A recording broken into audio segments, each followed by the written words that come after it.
ಸ್ಪಂದನ ಟಿವಿಯ ಎಲ್ಲ ವೀಕ್ಷಕರಿಗೆ ನಮಸ್ಕಾರ. ಜೀವನದಲ್ಲಿ ಜನನ ಅನ್ನುವ ಮೂರಕ್ಷರದಿಂದ ಜೀವನ ಅನ್ನುವ ಮೂರಕ್ಷರ ಆರಂಭವನ್ನು ಕಂಡು ಮರಣ ಅನ್ನುವ ಮೂರಕ್ಷರದಲ್ಲಿ ಮುಕ್ತಾಯ ಅನ್ನುವ ಮೂರಕ್ಷರವನ್ನು ಕಾಣುತ್ತೆ. ಈ ಜೀವನ, ಜನನ, ಮರಣ ಈ ಮೂರಕ್ಷರದ ನಡುವೆ ಸಾಧನೆ ಅನ್ನುವ ಮೂರಕ್ಷರದ ಮೂಲಕ ಪ್ರೇರಣೆ ಅನ್ನುವ ಮೂರಕ್ಷರವನ್ನು, ಬೇರೆಯವರ ಮನಸ್ಸು ಅನ್ನುವ ಮೂರಕ್ಷರದಲ್ಲಿ ಕೆಲವು ಸಾಧಕ ಅನ್ನೋ ಮೂರಕ್ಷರ ನೀಡುತ್ತೆ. ಅಂದರೆ ಅಂತಹ ವ್ಯಕ್ತಿಗಳು ನೀಡ್ತಾರೆ. ಇವತ್ತು ಮೈ ಆಟೋಗ್ರಾಫಲ್ಲಿ ಅಂತಹ ಒಬ್ಬ ಅದ್ಭುತ ವ್ಯಕ್ತಿತ್ವದ ಸಾಧಕ ನಮ್ಮ ಜೊತೆಗಿದ್ದಾರೆ. ನಾವೆಲ್ಲ ನಿಜವಾಗ್ಲೂ ಹೆಮ್ಮೆ ಪಡಬೇಕು. ಯಾಕಂತ ಹೇಳಿದರೆ ಭಾರತದ ಯಾವುದೇ ಯೂನಿವರ್ಸಿಟಿಗಳಲ್ಲೂ ಕೂಡ ಇಂತಹ ಸಾಧನೆಯನ್ನು ಮಾಡಿದವರು ಇಲ್ಲ. ಅಂತಹ ಒಂದು ಅದ್ಭುತವಾದ ಸಾಧನೆ, ಸಾಕಾರವನ್ನು ಕಂಡಿದೆ. ಅದು ನಮ್ಮ ಮಂಗಳೂರು ಯೂನಿವರ್ಸಿಟಿಯಲ್ಲಿ. ಆ್ಯಂಡ್ ಇವತ್ತು ನಾನು ಮಾತಾಡಿಸೋದಕ್ಕೆ ಹೊರಟಿರುವಂಥ ವ್ಯಕ್ತಿ ಯಾರು ಅಂತ ಹೇಳಿದರೆ, ಇವರು ಮಂಗಳೂರು ಯೂನಿವರ್ಸಿಟಿ 1982 ಆ ಸಂದರ್ಭದಲ್ಲಿ ಆದಾಗ ಮೊದಲ ಬ್ಯಾಚ್ನ MCOM ವಿಭಾಗದ ಮೊದಲ ಬ್ಯಾಚ್ನ ಸ್ಟೂಡೆಂಟ್. ಅದರಲ್ಲೇನು ವಿಶೇಷ ಅಂತ ನೀವು ಅಂದ್ಕೊಂಡ್ರೆ, ಮೊದಲ ಬ್ಯಾಚ್ನ ಸ್ಟೂಡೆಂಟಾಗಿ ಆ ವರ್ಷ ಫಸ್ಟ್ ರ್ಯಾಂಕನ್ನು ಪಡಿತಾರೆ. ಮಾತ್ರ ಅಲ್ಲ, ಗೋಲ್ಡ್ ಮೆಡಲನ್ನು ಕೂಡ ಪಡ್ಕೊಳ್ತಾರೆ. ಇದು 1982 ಇಸ್ವಿ. ಅದಾಗಿ 10 ವರ್ಷಗಳಲ್ಲಿ ಕನ್ಸ್ಯೂಮರ್ ಬಿಹೇವಿಯರ್ ಈ ಒಂದು ಸಬ್ಜೆಕ್ಟಲ್ಲಿ PhDಯನ್ನು ಕೂಡ ಮಂಗಳೂರು ಯೂನಿವರ್ಸಿಟಿಯಿಂದ ಪಡ್ಕೊಳ್ತಾರೆ. ಅಲ್ಲಿಂದ ಹಂತ ಹಂತವಾಗಿ ಮೇಲೆದ್ದು ಬಂದು ಇವತ್ತು ಮಂಗಳೂರು ಯೂನಿವರ್ಸಿಟಿಯ ವೈಸ್ ಚಾನ್ಸಲರ್ ಹುದ್ದೆಯನ್ನು ಅಲಂಕರಿಸಿರುವಂಥ ನಮ್ಮ ಕರಾವಳಿ ಕರ್ನಾಟಕದ ಹೆಮ್ಮೆ ಡಾಕ್ಟರ್ ಪಾಲಾಲೆ ಸುಬ್ರಹ್ಮಣ್ಯ ಎಡಪಡಿತಾಯರು ಇವತ್ತಿನ ಮೈ ಆಟೋಗ್ರಾಫಲ್ಲಿ ನಮ್ಮ ಜೊತೆಗಿದ್ದಾರೆ. ಸರ್, ಪ್ರೀತಿಯ ಸ್ವಾಗತ. ಎಲ್ಲ ವೀಕ್ಷಕ ಬಂಧುಗಳಿಗೆ ಮಂಗಳೂರು ವಿಶ್ವವಿದ್ಯಾಲಯದ ಪರವಾಗಿ ಅಭಿನಂದನೆಗಳನ್ನು ಸಲ್ಲಿಸ್ತಾ ಇದ್ದೇನೆ. ನಿಮ್ಮ ಬಗ್ಗೆ ಒಂದಷ್ಟು ರಿಸರ್ಚ್ ಮಾಡಬೇಕಾದ್ರೆ ನನಗೆ ಎಲ್ಲಿಂದ ಶುರು ಮಾಡಬೇಕು, ಹೇಗೆ ಹೇಳಬೇಕು ಅನ್ನೋದೇ ಸಾಕಷ್ಟು ಗೊಂದಲ ಆಯಿತು. ಯಾಕಂತ ಹೇಳಿದರೆ, ಸಾಮಾನ್ಯವಾಗಿ ನಾವು ಹೇಳ್ತೀವಿ ಜೀವನದಲ್ಲಿ, ನಾನು ಬೇರೆ ಬೇರೆ ಕೆಲಸ ಮಾಡ್ತಾ ಇರ್ತೀನಿ, ಅಯ್ಯೋ ನಾನು ತುಂಬ ಬ್ಯುಸಿ, ಟೈಮ್ ಇಲ್ಲ, ಯಾವುದಕ್ಕೂ ಟೈಮ್ ಇಲ್ಲ ಅಂತ ಹೇಳುವಂಥ ಈಗಿನ ಕಾಲಘಟ್ಟದಲ್ಲಿ ನಮ್ಮಂಥ ಯೂತ್ಸ್ ಯಾವುದಕ್ಕೂ ಟೈಮ್ ಇಲ್ಲ ನಮಗೆ. ಅಂಥದ್ರಲ್ಲಿ ಇಷ್ಟೆಲ್ಲ ಸಾಧನೆಗಳನ್ನು ಮಾಡಿದಿರಿ. ನಿಮ್ಮ ಮಾರ್ಗದರ್ಶನದಲ್ಲಿ 21 ಜನ PhDಯನ್ನು ಪಡ್ಕೊಂಡ್ರು. ರಾಷ್ಟ್ರೀಯ ಅಂತಾರಾಷ್ಟ್ರೀಯ ಜರ್ನಲ್ಗಳಲ್ಲಿ ನಿಮ್ಮ 46ರಷ್ಟು ರಿಸರ್ಚ್ ಪೇಪರ್ಗಳು ಪಬ್ಲಿಷ್ ಆಗಿವೆ. ಅದೆಲ್ಲದರ ಜೊತೆಗೆ ಭಾರತದ ಎಲ್ಲೂ ಕೂಡ ನಡೆದೇ ಇರುವಂಥ ಯೂನಿವರ್ಸಿಟಿ ಇತಿಹಾಸದಲ್ಲೇ ಅಲ್ಲೇ ಕಲಿತು ಅಲ್ಲೇ ಹುದ್ದೆಯನ್ನು ಒಂದೊಂದೇ ಹಂತವಾಗಿ ಮೇಲೆದ್ದು ಚಾನ್ಸಲರ್ ಆಗೋವರೆಗೆ ಸಾಗಿ ಬಂತು. ಇದೆಲ್ಲದರ ಆರಂಭ ಆದದ್ದು ನಮ್ಮ ದಕ್ಷಿಣ ಕನ್ನಡ ಜಿಲ್ಲೆಯ ಬೆಳ್ತಂಗಡಿ ತಾಲೂಕಿನ ಒಂದು ಪುಟ್ಟ ಹಳ್ಳಿಯಲ್ಲಿ. ಈ ಸಾಮಾನ್ಯವಾಗಿ ಶಾಲೆಯಲ್ಲಿ, ಪ್ರೈಮರಿ ಸ್ಕೂಲಲ್ಲಿ ನಮ್ಮ ಟೀಚರ್ಸ್ ಎಲ್ಲ ಕೇಳ್ತಾರೆ, ದೊಡ್ಡವನಾದ್ಮೇಲೆ ಏನಾಗ್ತೀಯಾ ಅಂತ. ಸಾಮಾನ್ಯವಾಗಿ ಮಕ್ಕಳು ಹೇಳೋದು, ನಾನು ಡಾಕ್ಟರ್ ಆಗ್ತೀನಿ, ಇಂಜಿನಿಯರ್ ಆಗ್ತೀನಿ, ಇಲ್ಲ ಬೇರೆ ಬೇರೆ ಟೀಚರ್ ಆಗ್ತೀನಿ ಅಂತ. ನಿಮ್ಗೆ ಯಾವತ್ತಾದರೂ ಪ್ರೈಮರಿ ಸ್ಕೂಲಲ್ಲಿ ಟೀಚರ್ ಕೇಳಿದ್ರೆ ಏನು ಹೇಳಿದ್ರಿ ಯಾವತ್ತು? ನಾನು 1965-66ರಲ್ಲಿ ಕೊಕ್ಕಡದ ಸರಕಾರಿ ಹಿರಿಯ ಪ್ರಾಥಮಿಕ ಶಾಲೆ, ಅಲ್ಲಿ ನನ್ನ ಪ್ರಾಥಮಿಕ ವಿದ್ಯಾಭ್ಯಾಸ ಪ್ರಾರಂಭಗೊಂಡಿತ್ತು. ಆಗ ನನ್ನ ಚಿಕ್ಕಪ್ಪನೇ ನನ್ನನ್ನು ಶಾಲೆಗೆ ಕರ್ಕೊಂಡು ಹೋಗೋರು. ಅವರು ಕೂಡ ಅಲ್ಲಿ ತಾತ್ಕಾಲಿಕ ನೆಲೆಯಲ್ಲಿ ಟೀಚರ್ ಆಗಿ ಕೆಲಸ ಮಾಡ್ತಾ ಇದ್ರು. ಶ್ರೀರಾಮ ಎಡಪಡಿತಾಯ ಅಂತ ಹೇಳೋರು. ಅಲ್ಲಿ ನನಗೆ 1ನೇ ತರಗತಿ 2ನೇ ತರಗತಿ ಗೊತ್ತಿಲ್ಲ, 5ನೇ ತರಗತಿ ಬರುವಾಗ ಕೇಳಿದ್ರು, ಮುಂದೆ ನೀನು ಇಲ್ಲಿ ಕಲಿತು ದೊಡ್ಡವನಾದ್ಮೇಲೆ ಏನ್ ಮಾಡ್ತೀವಿ ಅಂತ. ನಾನು ಆಗ ಹೇಳಿದೆ, ದೊಡ್ಡವನಾಗಬೇಕಷ್ಟೇ, ನಾನು ಕಲಿತಾ ಇದ್ದೇನೆ. ಇದಾದ ನಂತರ ನಾನು ಪ್ರೌಢ ಶಿಕ್ಷಣ ಪಡ್ಕೊಳ್ಬೇಕು, ಆನಂತರ ಏನೋ ಕಾಲೇಜ್ ಎಲ್ಲ ಇದಂತೆ, ಕಾಲೇಜ್ ಮೆಟ್ಲು ಹತ್ತಬೇಕು, ವಿದ್ಯಾಭ್ಯಾಸ ಮುಗಿಸಿ ಇದು ಮಾಡಬೇಕು. ಆದ್ರೆ ಏನ್ ಮಾಡ್ತೀನಿ, ತಂದೆ ಅರ್ಚಕರು, ನೀವು ಸಣ್ಣ ಪ್ರಮಾಣದ ಕೃಷಿಕ ಕುಟುಂಬದಲ್ಲಿ ನೀನು ಹುಟ್ಟಿಕೊಂಡಿದ್ಯಾ, ನಿನ್ನ ಆಸೆ ಆಕಾಂಕ್ಷೆ ಏನು ಅಂತ. ಆ ಪ್ರಾಯದಲ್ಲಿ ಅದೆಲ್ಲ ಯೋಚನೆ ಮಾಡುವಂತ ಶಕ್ತಿ ಸಾಮರ್ಥ್ಯ ನನ್ನಲ್ಲಿ ಇರಲಿಲ್ಲ.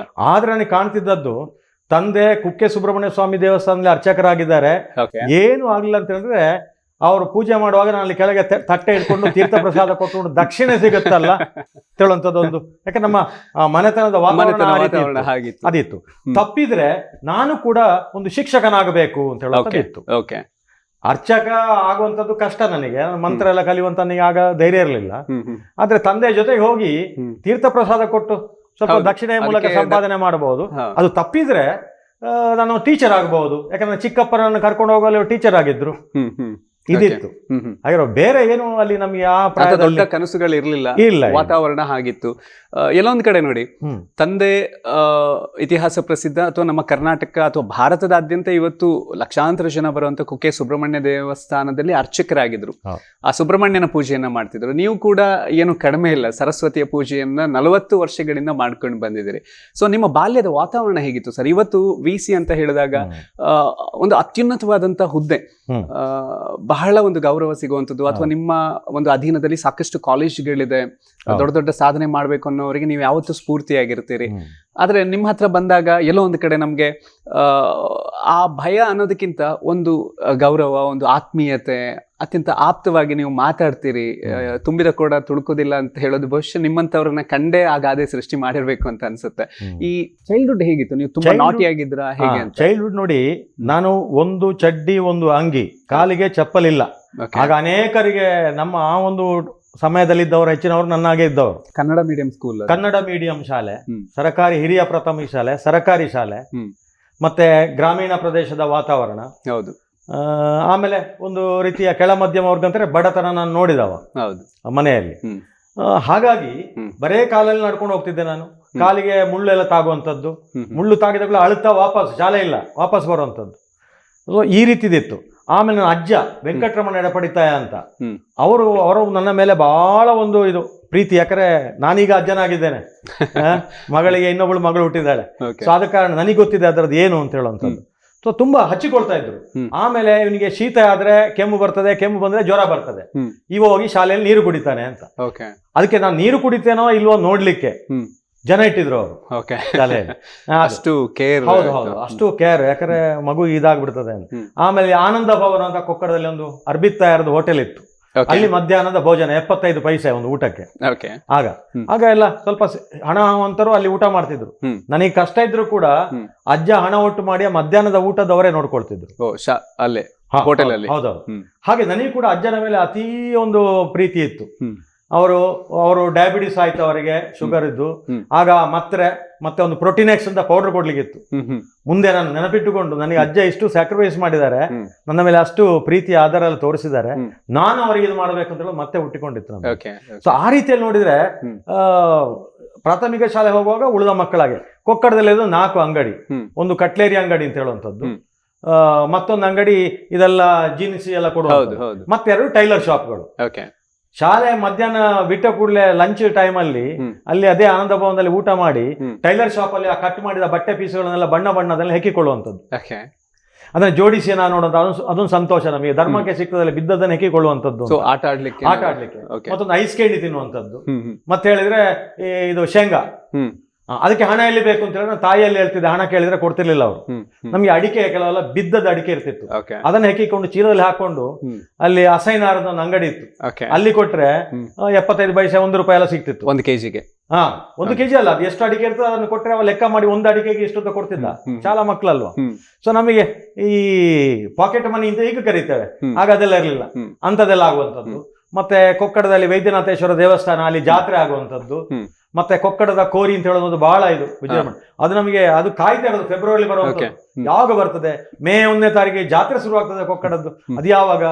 ಇದು ಬಿಟ್ರೆ ಮತ್ತೆ ಯಕ್ಷಗಾನ, ಇದರ ಬಗ್ಗೆ ಅಲ್ಲಿಯೇ ನನಗೆ ಇದಿತ್ತು. ಇಡೀ ರಾತ್ರಿ ಟೆಂಟ್ ಹಾಕಿ ಆಟ ಆಗ್ತಿತ್ತು, ಅದನ್ನು ಹೋಗಿ ನೋಡುವಂಥದ್ದು ಇತ್ತು ನಮಗೆ. ಧರ್ಮಸ್ಥಳ ಮೇಳದ್ದು ಅಥವಾ ಇತರ ಮೇಳದ್ದೆಲ್ಲ ಆಗ ಇತ್ತು.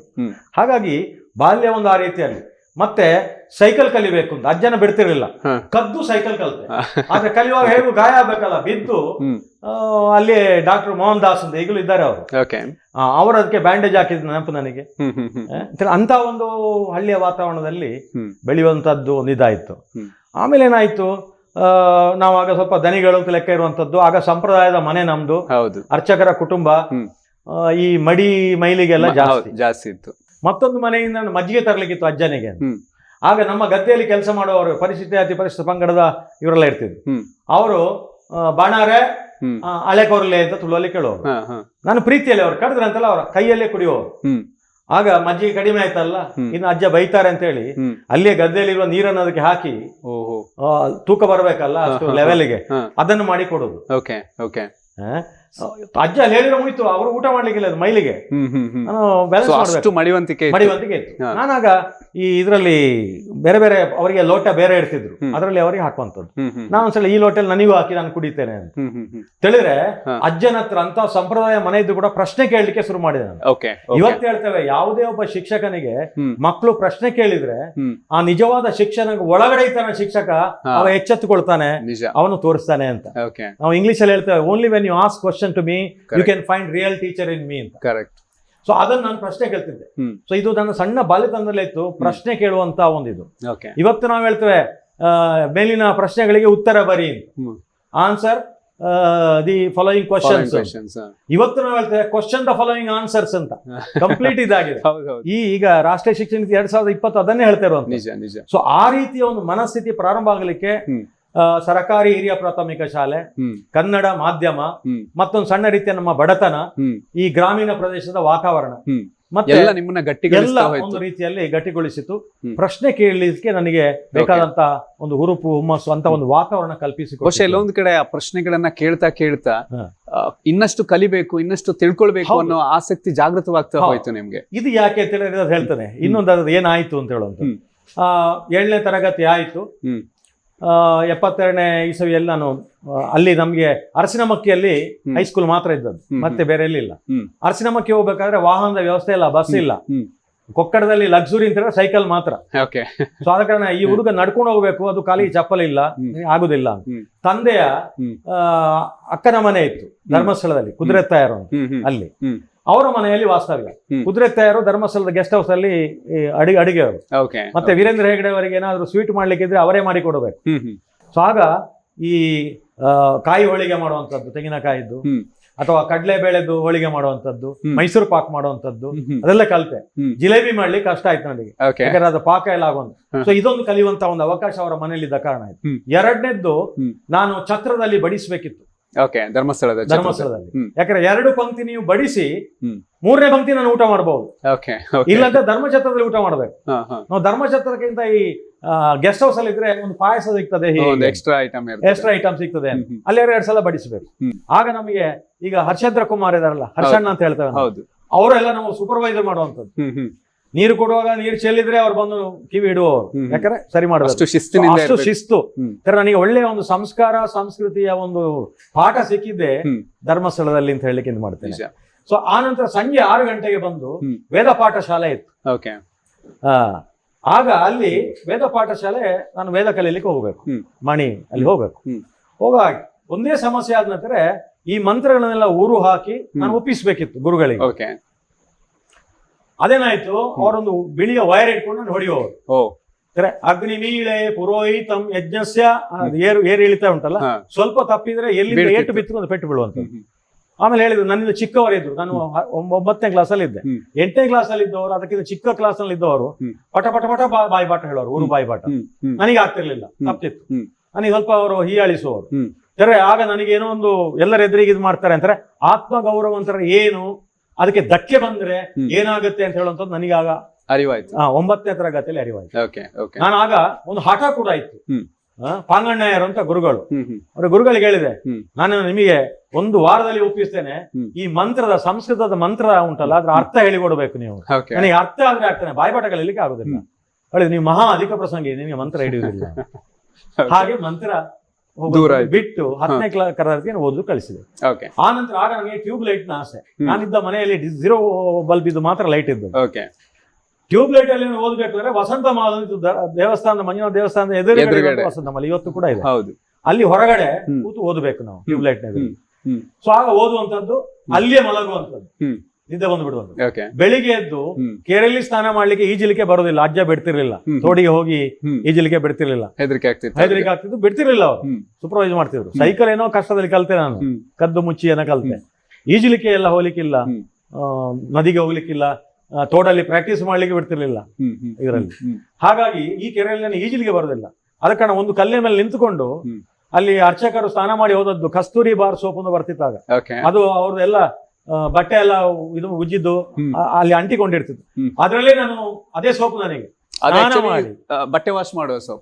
ಅದು ಅಲ್ಲಿ ಕಲ್ಲಿಗೆ ಅಂಟಿಸಿರ್ತದೆ ಹ್ಮ್. ಎಲ್ಲ ಯೂಸ್ ಮಾಡಿ ಮಾಡಿ ಮಾಡಿ ಹ್ಮ್. ಬೇರೆ ಏನಿಲ್ಲ ಅಲ್ಲಿ. ಹ್ಮ್. ಅಲ್ಲಿ ಒಂದು ತಂಬಿಗೆ ಇರ್ತಿತ್ತು, ತೂತಾದ ತಂಬಿಗೆ, ಹ್ಮ್. ಅದರಲ್ಲೇ ನೀರು ಹಾಕೊಳ್ಳೋದು, ಯಾಕಂದ್ರೆ ಈಜಲಿಕ್ಕೆ ಬರೋದಿಲ್ಲ, ಅವರೆಲ್ಲ ಈಜಿ ಹೋಗ್ತಿದ್ರು, ಹ್ಮ್, ಹ್ಮ್, ಅವರೆಲ್ಲ ಸ್ನಾನ ಮಾಡಿ ಹೋಗ್ಬೇಕು ಮಡಿ. ಸೊ ಇದರಲ್ಲೇ ಮಾಡ್ಕೊಂಡು ಹ್ಮ್. ನೇರ ದೇವಸ್ಥಾನಕ್ಕೆ ಹೋಗಿ 2 ಸುತ್ತು ಬಂದು ಹ್ಮ್. ಮತ್ತೆ ಮನೆಗೆ ಬಂದು ಹ್ಮ್. ಹಿಂದಿನ ದಿವಸ ಪಂಚಗಜ್ಜಾಯದ ಉಸುಳಿತ ಮಾಡ್ತಿದ್ರು ಅಲ್ಲಿ, ಅದು ತಿಂದು ನಾವು ಶಾಲೆಗೆ ಹೋಗ್ಬೇಕು. Okay. ಕೆಲವೊಮ್ಮೆ ಮಧ್ಯಾಹ್ನ ಬ್ರಾಹ್ಮಣ ಶಾಸ್ತ್ರ ಅಂತ ಇತ್ತು ಹ್ಮ್. ಅಲ್ಲಿ, ಆಗ ಈಗ ಅಲ್ಲ, ಆಗ ಹ್ಮ್. ಮಹಾಪೂಜೆ ಆದ ನಂತರ ಆಗ್ಬೇಕು. ಸೋಮವಾರ 4 ಗಂಟೆ ಎಲ್ಲ ಆಗ್ತಿತ್ತು. ಓ, ಊಟ ಮಾಡ್ಬೇಕು. ನನಗೆ ಅಲ್ಲಿ ಊಟ ಮಾಡ್ಬೇಕು, ತರಗತಿಯನ್ನು ಮಿಸ್ ಮಾಡಿ ನಾನು ಮಾಡುವ. ಸೊ ಹೈಸ್ಕೂಲ್ಗೆ ಹೋದ್ರೆ ಮಾಳಿಗೆ ನಾರಾಯಣ ಭಟ್ರು ಅಂತ ಇದ್ರು, ಅವರು ಫಿಸಿಕ್ಸ್ ಎಲ್ಲ ಪಾಠ Okay, ಮಾಡುವ, okay. ಬಹಳ ಸ್ಟ್ರಿಕ್ಟ್. ಹ್ಮ್. ನಾನು ಅವ್ರ ಪಾಠ ಹಾಕಿರೋ ಹೋಗ್ತಿದ್ದೆ, 2 ಗಂಟೆಗೆ ಪಾಠ ಆಗುವಂಥದ್ದು. ನಾನು 4:00-4:15 ಊಟ ಮಾಡಿ ಓಡ್ಕೊಂಡು ಹೋಗುವ. ಹ್ಮ್. ನನಗೆ ಇಲ್ಲಿ ಹೊಟ್ಟೆಯಲ್ಲಿ ನೋವು ಬರುವಂಥದ್ದು ಓಡುವಾಗ, ಹೊಟ್ಟೆ ತುಂಬಾ ಊಟ ಮಾಡಿ. Okay. ಇವತ್ತು ನೆನಪಿದೆ, ಹ್ಮ್. ಆಗ ಮಾಳಿಗೆ ನಾರಾಯಣ ಭಟ್ರನ್ನ ತಲೆ ಕೂದಲು ಹಿಡ್ಕೊಂಡು ಲೇಟ್ ಆದಕ್ಕೆ ಪನಿಷ್ಮೆಂಟ್ ಗೋಡೆಗೆ ಅಲ್ಲೇ ಇದು ಮಾಡುವ. ಓಹೋ. Okay. 3 ಸುತ್ತು ತಿರುಗಿದಾಗ ಆಗ್ತಿತ್ತು. ಹ. ಅಂದ್ರೆ ಆ ರೀತಿಯ ಪನಿಷ್ಮೆಂಟ್ ಇತ್ತು. ಹ್ಮ್. ಇವತ್ತು ಏನಾದ್ರೂ ಮೇಸ್ಟ್ ಹೊಡೆದ್ರೆ ಜೈಲಿಗೆ ಅದು ಹೋಗ್ಬೇಕು. ದೊಡ್ಡ ಇಶ್ಯೂ ಆಗ್ತಿದೆ ಹೌದು, ಸೋಷಿಯಲ್ ಮೀಡಿಯಾದಲ್ಲಿ. ಆಗ ಆ ರೀತಿಯಲ್ಲಿ ಹ್ಮ್. ಅದಿತ್ತು. ಹ್ಮ್. ಮತ್ತೆ ನನಗೆ ಇನ್ನೊಂದು ನನಗೆ ವ್ಯಾಲ್ಯೂ ಸಿಸ್ಟಮ್ ಹೈಸ್ಕೂಲಲ್ಲಿ ಗೊತ್ತಾ ಅಂತಾರೆ, ಹ್ಮ್. ಕೈ ಕೆಸರಾದ್ರೆ ಬಾಯಿ ಮೊಸರು ಅಂತ. ನಿಜ, ಇವತ್ತು ಯಾವುದೂ ನಿಮ್ಗೆ ಸುಲಭದಲ್ಲಿ ಸಿಗುದಿಲ್ಲ, ಕಷ್ಟಪಡಬೇಕು. ನಿಜ. ಕಷ್ಟಪಟ್ಟು ಸಿಗ್ತದೋ ಇಲ್ಲೋ ಗೊತ್ತಿಲ್ಲ, ಅದು ದೇವರು ಪರೀಕ್ಷೆ ಮಾಡ್ತಾನೆ. ಹೌದು, ಹೌದು. ಕಷ್ಟ ಇಲ್ಲದವರು ಇರುವುದು ಒಂದೇ ಕಡೆ, ಅದು ಸ್ಮಶಾನದಲ್ಲಿ ಅಂತ ನಾವು ಅರ್ಥ ಮಾಡಿಕೊಡ್ತೇವೆ. ಹೌದು. ನನಗೆ ಅಲ್ಲಿಯೇ ಗೊತ್ತಾಯ್ತು, ಇನ್ನೊಬ್ಬರ ಮನೆಯಲ್ಲಿ ಇರುವಂತ ವಾಸಿಸುವಂತದ್ದು, ಹ್ಮ್. ಅವರಿಗೆ ಹೊಂದಿಕೊಂಡು ಬದುಕುವಂತದ್ದು. ಹೌದು, ನಮ್ಗೆ ಇಷ್ಟ ಮತ್ತೆ- ಇಲ್ಲದೆ ಇದ್ರು ಹೊಂದ್ಕೊಳ್ಳೇಬೇಕಾಗುತ್ತೆ. ಹೊಂದ್ಕೊಳ್ಬೇಕು. ಮತ್ತೆ ಅಲ್ಲಿ ಸಾರ್ವಜನಿಕ ಬದುಕು ಏನು ಅಂತ ಹೇಳುವಂತ ಪಾಠ. ಹಾ. ಅಲ್ಲಿ ಅನೇಕ ಯಾತ್ರಾರ್ಥಿಗಳು ಬರುವವರು, ಹ್ಮ್. ಬೇರೆ ಬೇರೆ ಕಡೆಯಿಂದ, ಅವರಿಗೆ ಬಡಿಸುವಂತದ್ದು, ಅವರ ಜೊತೆ ಪ್ರಶ್ನೆ ಕೇಳುವಂತ, ಯಾವ ಊರು, ಬೀದರ, ರಾಯಚೂರ, ಅದು ಎಲ್ಲಿ ಇರ್ತದೆ, ಹ್ಮ್, ಹ್ಮ್. ಭಾರತ ದೇಶದಲ್ಲಿಯೋ ಹೊರಗಡೆಯ, ಎಲ್ಲ ಪ್ರಶ್ನೆಗಳು ಅಂತ ಕೇಳುವಂತ ನನಗೆ ಒಂದು ಹವ್ಯಾಸ ಅದು. ಹಾ. ಹಾಗೆ ಕೇಳಿ ಹೈಸ್ಕೂಲಲ್ಲಿ ಕೂಡ ನಮಗೆ 3 ವರ್ಷ ಇಂಥದ್ದೆಲ್ಲ ಒಂದು ಅನುಭವ ಆಯ್ತು. ಅಂದ್ರೆ ಮತ್ತೆ ಒಂದಷ್ಟು ಪ್ರತಿ ತಿಂಗಳು- ಜೀವನ ಅನುಭವ ಕಲ್ತ್ಕೊಂಡ್ರಿ ಹೌದು, ಈ ಮಂತ್ರ ಧರ್ಮಸ್ಥಳದಲ್ಲಿ. ಕಲ್ತದನ್ನು ಒಪ್ಪಿಸ್ಲಿಕ್ಕಿತ್ತು ವೀರೇಂದ್ರ ಹೆಗಡೆ ಅವರಿಗೆ. ಓಕೆ. ನಾನು ಕೆಳಗಡೆ ಕೂತ್ಕೊಂಡು ಅವರಿಗೆ ಒಪ್ಪಿಸ್ಬೇಕು. ಓಕೆ. ಆಮೇಲೆ ನಮಗೆ ಲಕ್ಷದೀಪೋತ್ಸವ ಟೈಮಲ್ಲಿ ನಮಗೆ ಬಟ್ಟೆ ಕೊಡ್ತಿದ್ರು, ಹ್ಮ್. ತಿಂಗಳಿಗೆ 3 ರೂಪಾಯಿ ನಮಗೆ ಇದು ಕೊಡ್ತಿದ್ರು, ಮತ್ತೇನು ಫೀಸ್ ಕಟ್ಲಿಕ್ಕಿದ್ರು ಧರ್ಮಾಧಿಕಾರಿಗಳೆಲ್ಲ ಕೊಡ್ತಾ ಇದ್ರು. ಹಾಗಾಗಿ ಹ್ಮ್. ಕೊನೆಯ ಉಸಿರಿರೋ ತನಕ ನಾವು ಮರೀಲಿಕ್ಕೆ ಆಗುದಿಲ್ಲ. ನಾನು ಇವತ್ತೇನಾದ್ರೂ ಆಗಿದ್ರೆ ಹ್ಮ್. 2 ಕಾರಣ, ಒಂದು ಧರ್ಮಸ್ಥಳದ ಒಂದು ಇದು, ಹ್ಮ್. ಮತ್ತೊಂದು ಇವತ್ತು ಕುಲಪತಿ ಆಗಿರ್ಬೋದು ನಾನು ಹ್ಮ್. ಮಂಗಳೂರು ವಿಶ್ವವಿದ್ಯಾನಿಲಯದಿಂದ. ಸೊ ಮಂಗಳೂರು ವಿಶ್ವವಿದ್ಯಾನಿಲಯ ತಾಯಿ ಅಂತ ಹೇಳುವಂಥದ್ದು. ಹೌದು. ಅದಕ್ಕಾಗಿ ನಾನು ಎಷ್ಟು ಕೆಲಸ ಮಾಡಿದ್ರು ಸಾಲದು ಅಂತ, ನಾನು ಪಡ್ಕೊಂಡದ್ದು ಜಾಸ್ತಿ, ಕೊಟ್ಟದ್ದು ಬಹಳ ಕಡಿಮೆ ಅಂತ ಹೇಳುವಂಥದ್ದು ನನ್ನ ಮನಸ್ಸಲ್ಲಿದೆ. ನಿಜವಾಗ್ಲೂ ನಿಮ್ಮ ಒಂದು ಬಾಲ್ಯದ ಜೀವನ ಕೇಳಬೇಕಾದ್ರೆ ಬಹುಶಃ ಈಗಿನ ಮಕ್ಕಳಿಗೆ ಇದನ್ನ ಕಲ್ಪನೆ ಮಾಡ್ಲಿಕ್ಕೂ ಕೂಡ ಸಾಧ್ಯ ಇಲ್ಲ. ಅಂಡ್ ಸಿಕ್ಕಿದ್ರು ಕೂಡ ಇದನ್ನ ಅವರು ಹೌದು. ಹೊಂದ್ಕೊಳ್ಳೋದಕ್ಕೂ ಕೂಡ ಇವತ್ತು ಸಾಧ್ಯ ನೋಡಿ, ಆಗಲ್ಲ. ಎಲ್ಲ ಮಕ್ಕಳಿಗೆ ಶಾರ್ಟ್ ಕಟ್ಸ್, ಎಲ್ಲ ಶಾರ್ಟ್ ಮತ್ತೆ ತುಂಬಾ ಪ್ಯಾಂಪರಿಂಗ್ ಅವರನ್ನು. ಹೌದು, ಅದಾಗಬಾರ್ದು ಇದಾಗಬಾರ್ದು ಅಂತ ಹೇಳೋದು, ಕಷ್ಟ ಬರಬಾರ್ದು. ನಿಜ. ಈ ಎಲ್ಲ ವಿಷಯಗಳು ನಮ್ಮ ಮಂಗಳೂರು ವಿಶ್ವವಿದ್ಯಾನಿಲಯದ ಕುಲಪತಿಗಳ ಬಾಲ್ಯವನ್ನ ನಾವು ತಿಳ್ಕೊಂಡ್ವಿ. ನಂತರದ ಅವರ ಜರ್ನಿ ಹೇಗೆ ಸಾಗಿ ಬಂತು ಅದ್ರ ಬಗ್ಗೆ ಅವ್ರು ಮಾತಾಡ್ತಾರೆ. ಅದಕ್ಕೂ ಮುಂಚೆ ಮೈ ಆಟೋಗ್ರಾಫ್ ಅಲ್ಲಿ ಒಂದು ಪುಟ್ಟ ಬ್ರೇಕ್ ಅನ್ನ ತಗೊಂಡು ಬರುವ.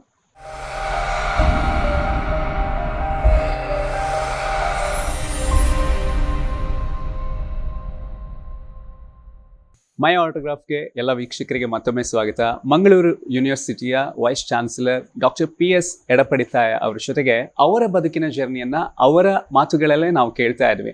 ನಿಮ್ಮ ಬಾಲ್ಯದ ಜೀವನ ಬಹಳ ಇಂಟ್ರೆಸ್ಟಿಂಗ್, ಸಾಕಷ್ಟು ವಿಷಯಗಳನ್ನ ಕಲಿತ್ರಿ, ಬೇರೆ ಬೇರೆ ಜನರ ಜೊತೆಗೆ ಇಂಟ್ರಾಕ್ಟ್ ಮಾಡುವಂತ ಅವಕಾಶ ಸಿಕ್ತು. ಅದರಲ್ಲೂ ಕೂಡ ಧರ್ಮಸ್ಥಳದ ಶಿಸ್ತು ನಿಮ್ಮನ್ನ ಒಬ್ಬ ಶಿಸ್ತಿನ ವ್ಯಕ್ತಿಯನ್ನಾಗಿ ರೂಪುಗೊಳಿಸ್ತು.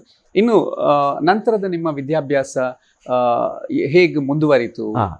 ಹಾಗೆ ಧರ್ಮಸ್ಥಳದ ಶ್ರೀ ಧರ್ಮಸ್ಥಳ ಮಂಜುನಾಥೇಶ್ವರ ಕಾಲೇಜು ಉಜಿರೆಯಲ್ಲಿ ಪದವಿ ಪೂರ್ವ, ಆಮೇಲೆ BCom ಪದವಿಯನ್ನು ಪಡ್ಕೊಳ್ಳುವಂತ 5 ವರ್ಷ ಅಲ್ಲೇ ಇದಾಯ್ತು ವಿದ್ಯಾಭ್ಯಾಸ. ಹಾಗೆ ನಾನು ಸಿದ್ಧವನ ಗುರುಕುಲ ಅಂತ ಹೇಳುವಂಥದ್ದು ಅಲ್ಲಿ ಹೋಗ್ಬೇಕು, ಅದರ ಬಗ್ಗೆ ಬಹಳ ಕೇಳಿದ್ದೆ. ಮತ್ತೆ ನನ್ನ ಜೊತೆ ಸೇರಿದವರೆಲ್ಲ ಅಲ್ಲಿ ಇರ್ತಿದ್ರು. ಆಗ ಪ್ರೊಫೆಸರ್ ಪ್ರಭಾಕರ್ S ಅಂತ ಹೇಳುವವರು ಪ್ರಿನ್ಸಿಪಾಲ್. ಸೊ ಅವ್ರ ಹತ್ರ ಒಂದು ಕೇಳಿದೆ ನಾನು. ಆಗ ಹೇಳಿದ್ರು, ಇಲ್ಲ ಅದೆಲ್ಲ ನೀವು ಏನಿದ್ರು ಕೂಡ ಧರ್ಮಾಧಿಕಾರಿಗಳು ಕೇಳಬೇಕು, ಕಾವಂದರ ಹತ್ರ ಕೇಳಬೇಕು.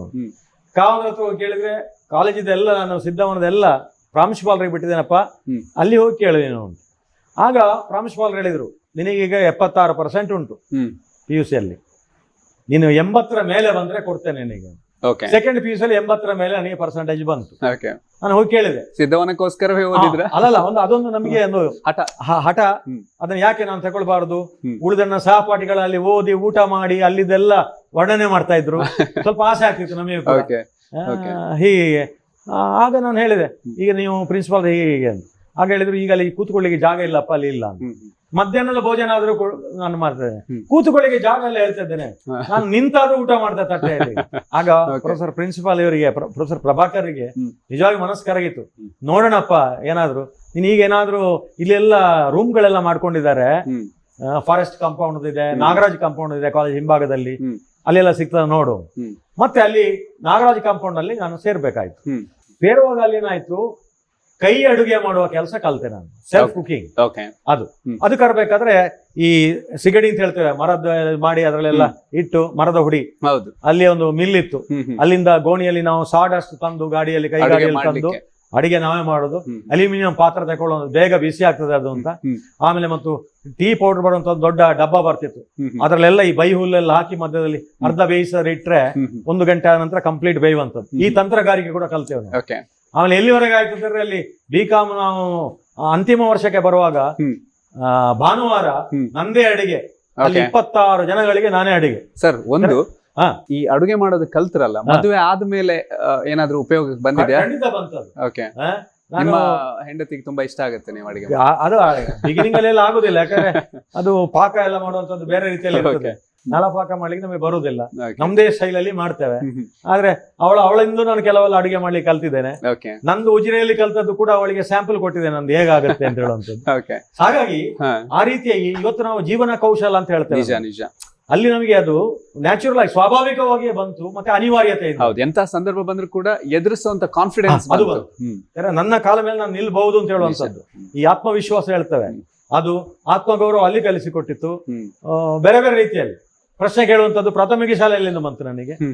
ಹಾಗೆ 5 ವರ್ಷಗಳ ವಿದ್ಯಾಭ್ಯಾಸ ಶ್ರೀ ಧರ್ಮಸ್ಥಳ ಮಂಜುನಾಥ ಕಾಲೇಜು ಉಜಿರೆಯಲ್ಲಿ ಆಯ್ತು. 1975ರಿಂದ 80 ತನಕ ಪದವಿ ಪೂರ್ವ ಮತ್ತೆ BCom ಪದವಿ ಪಡ್ಕೊಳ್ಳುವಂತ.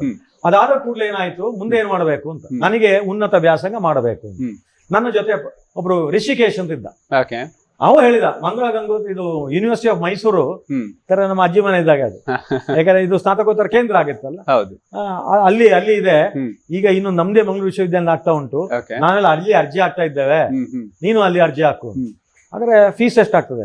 ಫೀಸ್ ಎಲ್ಲ 100 ರೂಪಾಯಿ ಎಲ್ಲ ಹೊರಗೆ ಆಗ್ತದೆ. ಆಗ ಇದು ಮಾಡ್ಬೇಕು. ತಂದೆ ಹತ್ರ ಒಂದು ಕೇಳಿದೆ, ನಾನು MCom ಅಂತ ಉಂಟಂತೆ, ಅಲ್ಲಿ ಸೇರ್ಬೇಕು ಹಾಗೆ ಹೀಗೆ. ತಂದೆಗೆ ಅದೆಲ್ಲ ಗೊತ್ತಿರ್ಲಿಲ್ಲ. ಅವ್ರನ್ನ ತಾಯಿಯ ಅಣ್ಣ ವೆಂಕಟಕೃಷ್ಣ ಬೈಪಾಡಿತಾಯ ಅಂತ, ಮುಕ್ಕೂರು, ಪುತ್ತೂರಿನ ಹತ್ರ, ಬೆಳ್ಳಾರೆ, ಅವ್ರ ಹತ್ರ ಕೇಳಿದ್ರು. ಅವ್ರು ಕೂಡ್ಲೆ ಹೇಳಿದ್ರು, ಯಾಕಂದ್ರೆ ಅವರ ಮಕ್ಳೆಲ್ಲ ಹೆಚ್ಚು ಓದ್ತಾ ಇಲ್ಲ. ಅವ್ರು ಹೇಳಿದ್ರು, ಬ್ಯಾಂಕ್ ಎಕ್ಸಾಮ್ ಎಲ್ಲ ಬರೀಲಿ ಅವ, ಇದೆಲ್ಲ ಕಲಿಲಿಕ್ಕೆ ಆಗುದಿಲ್ಲ, ಅದೆಲ್ಲ ಕೋಟೆಲ್ಲ ಹಾಕೊಂಡು ಕಲಿಬೇಕು, ಮತ್ತೆ ಗಂಟೆ ಫೀಸ್ ಕಟ್ಟಬೇಕು, ಟೈಮ್ ಟೇಬಲ್ ಫೀಸ್ ಅಂತಿದೆ, ಗಂಟೆ ಕಟ್ಟಬೇಕು. ನೀನು ಅರ್ಚಕ, ತಟ್ಟೆಗೆ ದಕ್ಷಿಣ ಬೀಳುದು ಬಹಳ ಕಡಿಮೆ, ನಿನ್ನ ಮಗನನ್ನು ಓದಿಸ್ಲಿಕ್ಕೆ ಆಗುದಿಲ್ಲ, ಸ್ವಲ್ಪ ಪ್ರಯತ್ನ ಮಾಡ್ಲಿ, ಇಲ್ಲ ಸಣ್ಣ ಪುಟ್ಟ ಮಂತ್ರ ಕಲಿತು ಪೌರೋಹಿತ್ಯ ಎಲ್ಲ ಮಾಡ್ಲಿ, ನಾನು ಸಹಾಯ ಮಾಡ್ತೇನೆ. ನಾನು ಕೂಡಲೇ ತಂದೆಗೆ ಹೇಳಿದೆ, ಇಲ್ಲ ಎಷ್ಟು ಕಷ್ಟ ತೊಂದ್ರೆ ಇಲ್ಲ, ನಾನು ಅಲ್ಲಿ ಹೋಗಿ ನೋಡಿ ಬರ್ತೇನೆ ಅಂತ. ಅಂಕಪಟ್ಟಿ ಇಟ್ಕೊಂಡು ಬರ್ಲಿಲ್ಲ, ಮಳೆ ಬರ್ತಿತ್ತು ಜೂನಲ್ಲಿ. ಇಲ್ಲಿ ಬಂದೆ. ಆಗ ಕುಂಜಮ್ಮುಂದ ಆಫೀಸಲ್ಲಿ ಇದ್ರು. ಅವ್ರು ಹೇಳಿದ್ರು, ನಿಮ್ದು ಸೆಕೆಂಡ್ ಲಿಸ್ಟ್ ಅಲ್ಲಿ ಇದೆ, ಕೂಡ್ಲೆ ಸೇರಬೇಕು, ಇವತ್ತೇ ಸೇರಬೇಕು. ಆಯ್ತು ಅಂತ. ಫೀಸ್ ಎಷ್ಟು ಹೇಳಿದೆ? 90 ರೂಪಾಯಿ. ನನ್ನ ಹತ್ರ ಅಷ್ಟಿಲ್ಲ, 40 ರೂಪಾಯಿ ಇತ್ತು. ತಂದೆ ಬಸ್ ಚಾರ್ಜು ಅದೆಲ್ಲ ಕೊಟ್ಟದ್ದು. ಅಂಕಪಟ್ಟಿಯಲ್ಲಿ ಉಂಟು, ಅದು ಮನೆಯಲ್ಲಿ ಉಂಟು. ಈಗಲೇ ಸೇರ್ಬೇಕು ನೀನು, ಈಗ ಸೇರ್ಲಿಕ್ಕೆ ಆಗುದಿಲ್ಲ, ಯಾಕಂದ್ರೆ ನನ್ನಲ್ಲಿ ಹಣ ಇಲ್ಲ, ಇನ್ನು ಉಳಿದದ್ದು ನಾನು ಏನೋ ಮಾಡಿ ತರ್ತೇನೆ. ರಿಷಿಕೇಶನ್ ಅಡ್ಮಿಷನ್ ಆಯ್ತು. ಆ ಸಂದರ್ಭದಲ್ಲಿ ಹಾಗೆ ಆಗಿದೆ. ಅವನ ತಂದೆ ಟೀಚರ್ ಆಗಿದ್ರು, ಹಾಗಾಗಿ ಅವನ ಎಲ್ಲದಕ್ಕೆ ವ್ಯವಸ್ಥೆ ಮಾಡ್ಕೊಂಡು ಬಂದ. ನಾನು ಅಷ್ಟು ಹಣ ಇಲ್ಲ, ನಾನು ನೋಡ್ಲಿಕ್ಕೆ ಮಾಹಿತಿ ಕೂಡ ಇರ್ಲಿಲ್ಲ. ಆಗಿನ ಕಾಲ ಹೇಗಿತ್ತು, MCom ಮಾಡೋ ಹುಡುಗನಿಗೆ. ಆಗ ಆ MCom ಮಾಡೋ ತನಕ ನನಗೆ MBBS ಉಂಟು ಗೊತ್ತಿಲ್ಲ, IAS ಬಿಡಿ, IPS ಬಿಡಿ, ಎಲ್ಲ ಮಾಹಿತಿಯ ಕೊರತೆ. ಇದು ಕೂಡ ನನ್ನ ಸಹಪಾಠಿ ರಿಷಿಕೇಶ್ ಹೇಳಿದ ಕಾರಣ ಗೊತ್ತಾಯ್ತು ಇಲ್ಲಿ MCom ಉಂಟು ಅಂತ. ಮಳೆ ಬರ್ತಾ ಉಂಟು, ಧಾರಾಕಾರವಾಗಿ ಸುರಿತಾ ಇದೆ. ಕುಂಜಮ್ಮ ಅಂತ ಕೇಳಿದವರು, ಅವ್ರ ಆಫೀಸು ಇದು ಅಸಿಸ್ಟೆಂಟ್, ಅವ್ರು ಹೇಳಿದ್ರು, ಕೂಡ್ಲೆ ನೀವು ಇವತ್ತು ಸೇರಿದ್ರೆ ನಾಳೆ 11 ಗಂಟೆ ಒಳಗಡೆ ಸೇರಬೇಕು. ಇವತ್ತು ಅಂಕಪಟ್ಟಿ ಯಾಕೆ ತರಲಿಲ್ಲ ಅಂತ. ಅಲ್ಲಿ ಒಂದು ಸುಳ್ಳು ಹೇಳಿದೆ ನಾನು, ಇವತ್ತು ನನಗೆ ನೋವಿದೆ ಆ ಸುಳ್ಳು. ಅದು ಆ ಸುಳ್ಳು ಹೇಳಿದ್ ಯಾಕೆ ಅಂತಾರೆ, ನಾನು ನನಗೆ ವಿದ್ಯಾಭ್ಯಾಸ ಸಿಗ್ಬೇಕು ಇಲ್ಲಿ ಮಂಗಳ ಗಂಗೋತ್ರಿ ಕ್ಯಾಂಪಸ್ ಅಲ್ಲಿ. ಅದೇನು ಅಂತಾರೆ, ನಮ್ಮ ಮನೆ ಹತ್ರ ಎಲ್ಲ ನೆರೆ ಬಂದಿದೆ, ನೀರು ಬಂದಿದೆ, ದಾಟ್ಲಿಕ್ಕೆ ಆಗುದಿಲ್ಲ, ಅಂಕಪಟ್ಟಿ ಎಲ್ಲ ಮನೆಯಲ್ಲಿದೆ, ನಾನು ಮಾವನ ಮನೆಯಿಂದ ಬಂದೆ ಅಂತ ಕೇಳಿದಕ್ಕೆ ಆಯ್ತು, ಹಾಗಾದ್ರೆ ನಿಮ್ಗೆ ಒಂದು ಚಾನ್ಸ್ ಕೊಡ್ತೇನೆ, ನಾಳೆ ಅಂಕಪಟ್ಟಿಯನ್ನು ತರಬೇಕು, ಮತ್ತೆ ಈ ಉಳಿದ ಹಣ ಎಲ್ಲ 50 ರೂಪಾಯಿ 40 ರೂಪಾಯಿ ಸೇರಿಸಿ 90 ರೂಪಾಯಿ ಕೊಡಬೇಕು.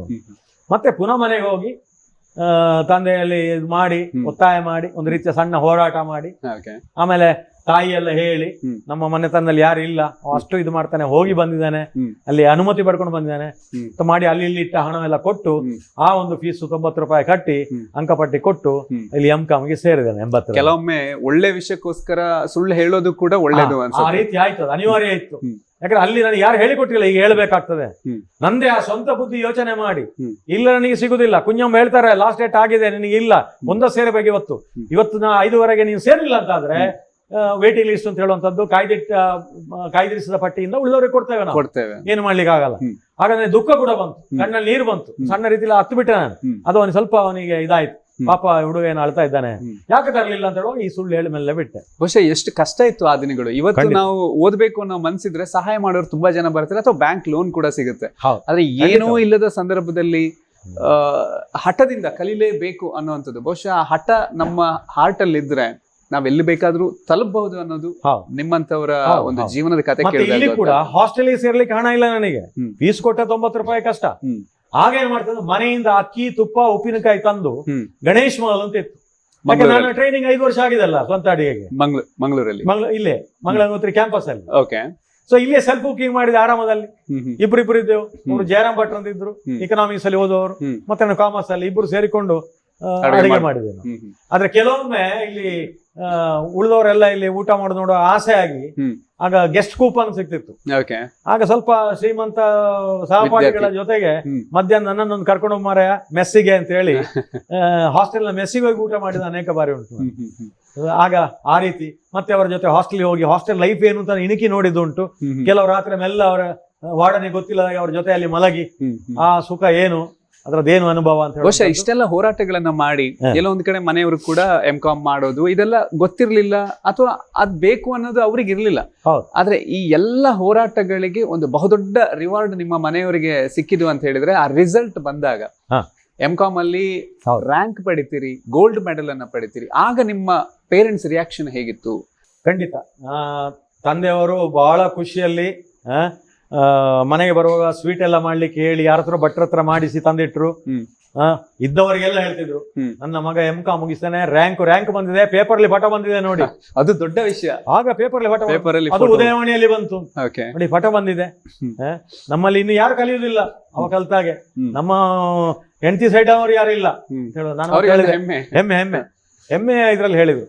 ಆಗ ನನ್ನ ಜವಾಬ್ದಾರಿ ಇನ್ನೂ ಜಾಸ್ತಿ ಆಯ್ತು, ಕಲ್ತಾಯ್ತು, ಉದ್ಯೋಗ ಪಡ್ಕೊಳ್ಬೇಕು ನಾನು. ಸೊ ಆ ಸಂದರ್ಭದಲ್ಲಿ ನಾನು ಪೂರ್ಣ ಪ್ರಜ್ಞಾ ಕಾಲೇಜ್ ಉಡುಪಿಯಲ್ಲಿ 1982 ಜೂನ್ ಅಲ್ಲಿ ಸೇರಿಬಿಟ್ಟೆ. ಸೇರಿ ಆಗ ವಿಭುದೇಶ ತೀರ್ಥ ಆಗಿನ ಸ್ವಾಮೀಜಿ ಅವರು, ಹಿರಿಯ ಸ್ವಾಮೀಜಿ, ಅವರೇ ಇಂಟರ್ವ್ಯೂಗೆ ಕೂತ್ಕೊಳ್ತಿದ್ರು. ಹುಡುಗ ಇಂಗ್ಲಿಷ್ ಮಾತಾಡ್ತಾ ಅಂತ ಹೇಳುವಂತದ್ದು. ಆ ಕಾಲೇಜಲ್ಲಿ ನನಗೆ ನನ್ನ ಈ ಪ್ರೊಫೆಷನಲ್ ಲೈಫಿಗೆ ಎಂಟ್ರಿ ಕೊಟ್ಟ ಸಂದರ್ಭ. ಪೂರ್ಣ ಪ್ರಜ್ಞಾ ಕಾಲೇಜ್ ಉಡುಪಿಯನ್ನು ಮರಿಲಿಕ್ಕೆ ಆಗುದಿಲ್ಲ ನಾನು. ಯಾಕೆ ಅಂತ ಹೇಳಿದ್ರೆ ಆ ಸಂದರ್ಭದಲ್ಲಿ ನಾನೊಬ್ಬನೇ ಕಿರಿಯ ಟೀಚರ್, ಎಲ್ಲರೂ ಕೂಡ 50+ ಅಲ್ಲಿ ಇದ್ದವರೆಲ್ಲ. ಗಣೇಶ್ ತಂತ್ರಿ ಅವರು ಪ್ರಿನ್ಸಿಪಾಲ್, ಉದ್ಯವರ ಮಾಧವಾಚಾರ್ಯ ಇದ್ರು ಆಗ, ಆಮೇಲೆ ಕೃಷ್ಣ ದೀಕ್ಷಿತ್ ಅಂತ ಕಾಮರ್ಸ್ ಅಲ್ಲಿ ಇದ್ದವರಿದ್ದಾರೆ, ಎಲ್ಲ ಹಿರಿಯರು. ಅವರೆಲ್ಲ ಬರೇ ಕೈಯಲ್ಲಿ ಹೋಗುವವರು. 2 ಚಾಕ್ ಪೀಸು, ಒಂದು ಡಸ್ಟರು, ಮತ್ತೆ ಅಟೆಂಡೆನ್ಸ್ ಮಾರ್ಕ್ ಮಾಡ್ಲಿಕ್ಕೆ ಒಂದು ಸಣ್ಣ ನೋಟ್ ಬುಕ್, ಅದನ್ನ ಹೋಗ್ತಿದ್ರು. ನಾನು ಅದೇ ಮಟ್ಟಕ್ಕೆ ತಲುಪಬೇಕು, ಮತ್ತೆ ಇಂಗ್ಲಿಷ್ ಅಲ್ಲೇ ಪಾಠ ಮಾಡಬೇಕು, ಅದು ಚಾಲೆಂಜ್. ರಾತ್ರಿ 12 ಗಂಟೆವರೆಗೆ ತಯಾರು ಮಾಡ್ತಿದ್ದೆ ನಾನು. 1 ಗಂಟೆಗೆ ಪಾಠ ಮಾಡ್ಲಿಕ್ಕೆ 3 ಗಂಟೆ ತಯಾರು ಮಾಡ್ತಿದ್ದೆ. ಆದ್ರೆ ತರಗತಿಗೆ ಹೋದ ನಂತರ 20 ನಿಮಿಷದಲ್ಲಿ ಮಾಯ ಆಗ್ಬಿಡುವುದು, ಪಾಯಿಂಟ್ ಇಲ್ಲ, ಗಲಾಟೆ ಆಗ್ತದಲ್ಲ. ಆ ಹೇಳಿದ್ದನ್ನು ಪುನಃ ಮಕ್ಕಳಿಗೆ ಪ್ರಶ್ನೆ ಕೇಳುದು. ಪ್ರಶ್ನೆ ಕೇಳಿದ್ರೆ ಅವು ಎಲ್ಲಿ ಪ್ರಶ್ನೆ ಕೇಳ್ತವೆ, ನಾನೇ ಪ್ರಶ್ನೆ ಕೇಳಿಕೊಂಡು ಈ ರೀತಿ ನಿಮಗೆ ಯಾರು ಪ್ರಶ್ನೆ ಕೇಳಿದ್ರೆ ಈ ರೀತಿ ಉತ್ತರ ಕೊಡಬೇಕು ಅಂತ ಹೇಳಿ ಒಂದು ರೀತಿ ಅವರನ್ನು ಮಂಗಮಾಯ ಮಾಡುವಂತದ್ದು ಒಳ್ಳೆ ರೀತಿಯಲ್ಲಿ. ಅಂದ್ರೆ ನನಗೆ ಗೊತ್ತಾಯ್ತು, ಇವತ್ತು ಹೀಗಾಯ್ತು, ಏನೋ ಮ್ಯಾನೇಜ್ ಮಾಡಿದೆ, ಒಂದು ಸಮಯ ಪ್ರಜ್ಞೆ ಮತ್ತೆ ಆ ಪ್ರೆಸೆನ್ಸ್ ಆಫ್ ಮೈಂಡ್ ಹೇಳ್ತೇವಲ್ಲ, ಅದ್ರಲ್ಲಿ ಏನೋ ಮಾಡಿದೆ ಅಂತ ಮತ್ತೆ ಗೊತ್ತಾಯ್ತು. ಪ್ರಿಪರೇಷನ್ 1 ಗಂಟೆಗೆ 3 ಗಂಟೆ ಸಾಕಾಗುದಿಲ್ಲ, 6 ಗಂಟೆ ಮಾಡಬೇಕಾಗ್ತದೆ ಅಂತ ಡಬಲ್ ಮಾಡಿದೆ. 6 ಗಂಟೆ ಪ್ರಿಪರೇಷನ್ ಮಾಡಿದ ನಂತರ ನನಗೆ ಗೊತ್ತಾಯ್ತು, ಈಗ ನನಗೆ ಧೈರ್ಯ ಬಂತು, 1 ಗಂಟೆ ನಿರರ್ಗಳವಾಗಿ ನಾನು ಪಾಠ ಮಾಡಬಹುದು ಅಂತ. ಆಮೇಲೆ ಬರಬರ್ತಾ ನಾನು ಮಾಡಿದೆ 50 ನಿಮಿಷ ಪಾಠ ಮಾಡೋದು, 10 ನಿಮಿಷ ಅವರಿಗೆ ಪ್ರಶ್ನೆ ಕೇಳಲಿಕ್ಕೆ ಹೇಳುವಂತದ್ದು. ಇಲ್ಲ ಅಂತ ಹೇಳಿದ್ರೆ ಇಡೀ 50 ನಿಮಿಷ ಪಾಠ ಮಾಡಿದ ತಾತ್ಪರ್ಯ ಏನು ಉಂಟು ಅದನ್ನು ರೀಕ್ಯಾಪಿಚುಲೇಟಿಂಗ್ ಅಂತ ಹೇಳ್ತೇವೆ ನಾವು, ಬ್ರೀಫ್ ಆಗಿ ಮಾಡಿ ಮಕ್ಕಳಿಗೆ ಹೇಳುವಂಥದ್ದು.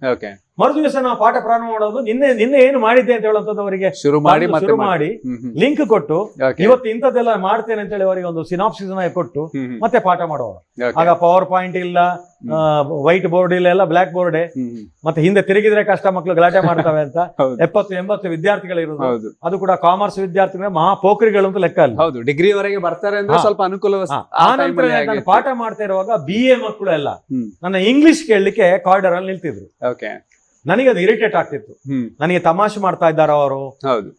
ಅವ್ರು ಯಾಕೆ ನಿಲ್ತಾ ಇದ್ದಾರೆ. ನಾನು ಹೋಗಿ ನೀವು ಹೋಗಿ ಮಕ್ಕಳೇ ಅಂತ. ಆ ಕೆಲವರು ಎಲ್ಲ ಬಂದು ನನ್ನ ತರಗತಿಯಲ್ಲಿ ಕದ್ದು ಕೂತದ್ದುಂಟು. ಅಷ್ಟು ಮಕ್ಕಳು ನನಗೆ ಗೊತ್ತಿಲ್ಲ ಇದು BA ಮಕ್ಕಳೇ ಯಾರು ಅಂತ. ಆಗ ಅವ್ರು ಹೇಳಿದುಂಟು ಭಯಂಕರ ಬುಡ್ಪೆಯಾಯೆ ಅಂತ ತುಳುವಲ್ಲಿ. ಇಂಗ್ಲಿಷ್ ಬಹಳ ಬಿಡ್ತಾನೆ ಅವರು. ನಾನು ಕಿರಿಯವ ಅಲ್ಲಿ. ಆಗೆಲ್ಲ ಇಂಗ್ಲಿಷ್ ಮೀಡಿಯಂ ಸ್ಕೂಲ್ಗಳು ತುಂಬಾ ಕಡಿಮೆ ಇತ್ತು. ಹೌದೌದು. ಆಗ ಕೆಲವು ಕಾಲೇಜಲ್ಲಿ ಕನ್ನಡದಲ್ಲೇ ಪಾಠ ಮಾಡ್ತಿದ್ರು. ಆದ್ರೆ ಪೂರ್ಣ ಪ್ರಜ್ಞಾ ಕಾಲೇಜಲ್ಲಿ ಬಹಳ ಸ್ವಾಮೀಜಿ ಅವರ ಇನ್ಸ್ಟ್ರಕ್ಷನ್ ಇಂದಾಗಿ ಎಲ್ಲರೂ ಇಂಗ್ಲಿಷ್ ಅಲ್ಲೇ ಪಾಠ ಮಾಡ್ಬೇಕು. ಕೆಲವು ಮಕ್ಕಳಿಗೆ ಬರೋದಿಲ್ಲ ಅಂದ್ರೆ ಕನ್ನಡದಲ್ಲಿ ಹೇಳಿ ನೀವು, ಆದ್ರೆ ಮೇನ್ ಇಂಗ್ಲಿಷ್ ಅಲ್ಲಿ ಮಾಡಿ. ಆಗ ಅಲ್ಲಿ ಹಿರಿಯರ ಒಂದು ಮಾರ್ಗದರ್ಶನ ಇತ್ತು ಇವ್ರದೆಲ್ಲ. ಕಾಮನ್ ಸ್ಟಾಫ್ ರೂಮ್ ಇತ್ತು. ಕೃಷ್ಣ ದೀಕ್ಷಿತ್ ಇರಬಹುದು, ಇಂಥವರೆಲ್ಲ ಅಲ್ಲಿ ನಾವು ಕೂತ್ಕೊಂಡು ಎಲ್ಲ ಕಿವಿ ಕೊಡುದು. ನಾನು ಪ್ರಶ್ನೆ ಕೇಳ್ತಿರ್ಲಿಲ್ಲ ಅಲ್ಲಿ ಇವರೆಲ್ಲ ಏನು ಅಂತ. ಆಮೇಲೆ ನಾನು ಹೇಳ್ತಿದ್ದೆ. ಆಮೇಲೆ ನಾವು ಕ್ಯಾಂಟೀನ್ ಎಲ್ಲ ಹೆಣ್ಣು ಮಕ್ಕಳೆಲ್ಲ ಸ್ಕರ್ಟ್ ಹಾಕೊಂಡು ಇದ್ರಲ್ಲೆಲ್ಲ ದಂಡೆಯಲ್ಲಿ ಕೂತ್ರೆ ಕೃಷ್ಣ ದೀಕ್ಷಿತ್ ಅವ್ರನ್ನ KD ಅಂತ ಕರೀತಿದ್ರು. ಇಲ್ಲಿ ಬಾರ ಗೌರಿ, ಇಲ್ಲಿ ಬಾರ, ಕ್ಲಾಸ್ ಇಲ್ವಾ ನನಗೆ ಜೋರ್ ಮಾಡಿದ ಕೂಡ ಅವ್ರಿಗೆ ಗೊತ್ತಾಗ್ತಿತ್ತು. ನಾವು ಸ್ಕರ್ಟ್ ಆಗಿ ಇಲ್ಲಿ ಕೂತ್ಕೊಳ್ಳಿ ಇವ್ರು ಬಿಡಲ್ಲ. ಯೂನಿಫಾರ್ಮ್ ಇಲ್ಲ ಇದ್ರು ಕೂಡ ಆ ರೀತಿ ಹಿರಿಯರಿತ್ತು. ಅದನ್ನೆಲ್ಲ ವಾಚ್ ಮಾಡ್ತಿದ್ದೆ. ನಾವು ಹೇಗೆ ಮಕ್ಕಳಿಂದ ಗೌರವ ಪಡ್ಕೊಂಡು ಇದು ಮಾಡ್ಬೇಕು ಅಂತ ಹೇಳುವಂಥದ್ದು. You should command respect, you should never demand respect. Correct. Command ಮಾಡ್ಬೇಕಾದ್ರೆ ಆ ಸ್ಥಾನ ಅಲಂಕರಿಸಬೇಕು ಅಂತ ನಾವು ಏನು ನಮ್ಮ ಪಠ್ಯಕ್ರಮ ಇದೆ, ಪೂರ್ವ ಸಿದ್ಧತೆ, ಪೂರ್ವ ತಯಾರಿ ಬೇಕಾದಷ್ಟು ಮಾಡ್ಕೊಂಡು ಹೋದ್ರೆ ತರಗತಿಯಲ್ಲಿ ರಾಜ. ಯಾವ ಮಕ್ಕಳು ಗಲಾಟೆ ಮಾಡೋದಿಲ್ಲ ಅಂತ ಹೇಳೋದು ನಾನು. ಮಕ್ಕಳ ಹೃದಯ ಮತ್ತೆ ಮನಸ್ಸನ್ನು ಗೆಲ್ಲುವ ತಂತ್ರಗಾರಿಕೆ ಏನು ಅದೆಲ್ಲ ನನ್ನಲ್ಲೇ ಇದೆ. ಆದ್ರೆ ಸ್ವಲ್ಪ ಕಠಿಣ ಪರಿಶ್ರಮ ಪಡಬೇಕು ಅಂತ ಹೇಳುವಂಥದ್ದು ಆ ಮೌಲ್ಯ. ಮತ್ತೆ ಅದನ್ನು ಅನುಭವಿಸಿದೆ ನಾನು. ಅದಕ್ಕೆ ಬೇಕಾದ ಅಭ್ಯಾಸ ಕೂಡ ಅಲ್ಲಿ ಮಾಡಿದೆ ಪೂರ್ಣ ಪ್ರಜ್ಞಾ ಕಾಲೇಜು ಉಡುಪಿ. ಓಕೆ. ಇನ್ನು ಈ ಪೂರ್ಣ ಪ್ರಜ್ಞದಿಂದ ನಿಮ್ಮ ಬದುಕಿನ ಒಂದು ಹೊಸ ಇನ್ನಿಂಗ್ಸ್ ಶುರುವಾಗುತ್ತೆ. ಅದು ನಮ್ಮ ಮಂಗಳೂರು ಯೂನಿವರ್ಸಿಟಿ ಮೂಲಕ. ಪೂರ್ಣ ಪ್ರಜ್ಞರ ಕೆಲಸವನ್ನು ಯಾಕೆ ಬಿಟ್ರಿ, ಅಥವಾ ಮಂಗಳೂರು ಯೂನಿವರ್ಸಿಟಿಗೆ ನೀವು ಹೇಗೆ ಬಂದ್ರಿ? ಪೂರ್ಣ ಪ್ರಜ್ಞಾ ಕಾಲೇಜಲ್ಲಿ ಏನಾಯ್ತು ಅಂದ್ರೆ ಅಲ್ಲಿ ಪರ್ಮನೆಂಟ್ ಪೋಸ್ಟ್ಗೆ ಅಡ್ವರ್ಟೈಸ್ ಮಾಡಿದ್ರು. ನಾನು ಹಾಕಿದೆ. ಆದ್ರೆ ಆ ವಾಣಿಜ್ಯ ಶಾಸ್ತ್ರ ಉಪನ್ಯಾಸಕರ ಹುದ್ದೆ ಅದು ರಿಸರ್ವ್ ಆಗಿತ್ತು.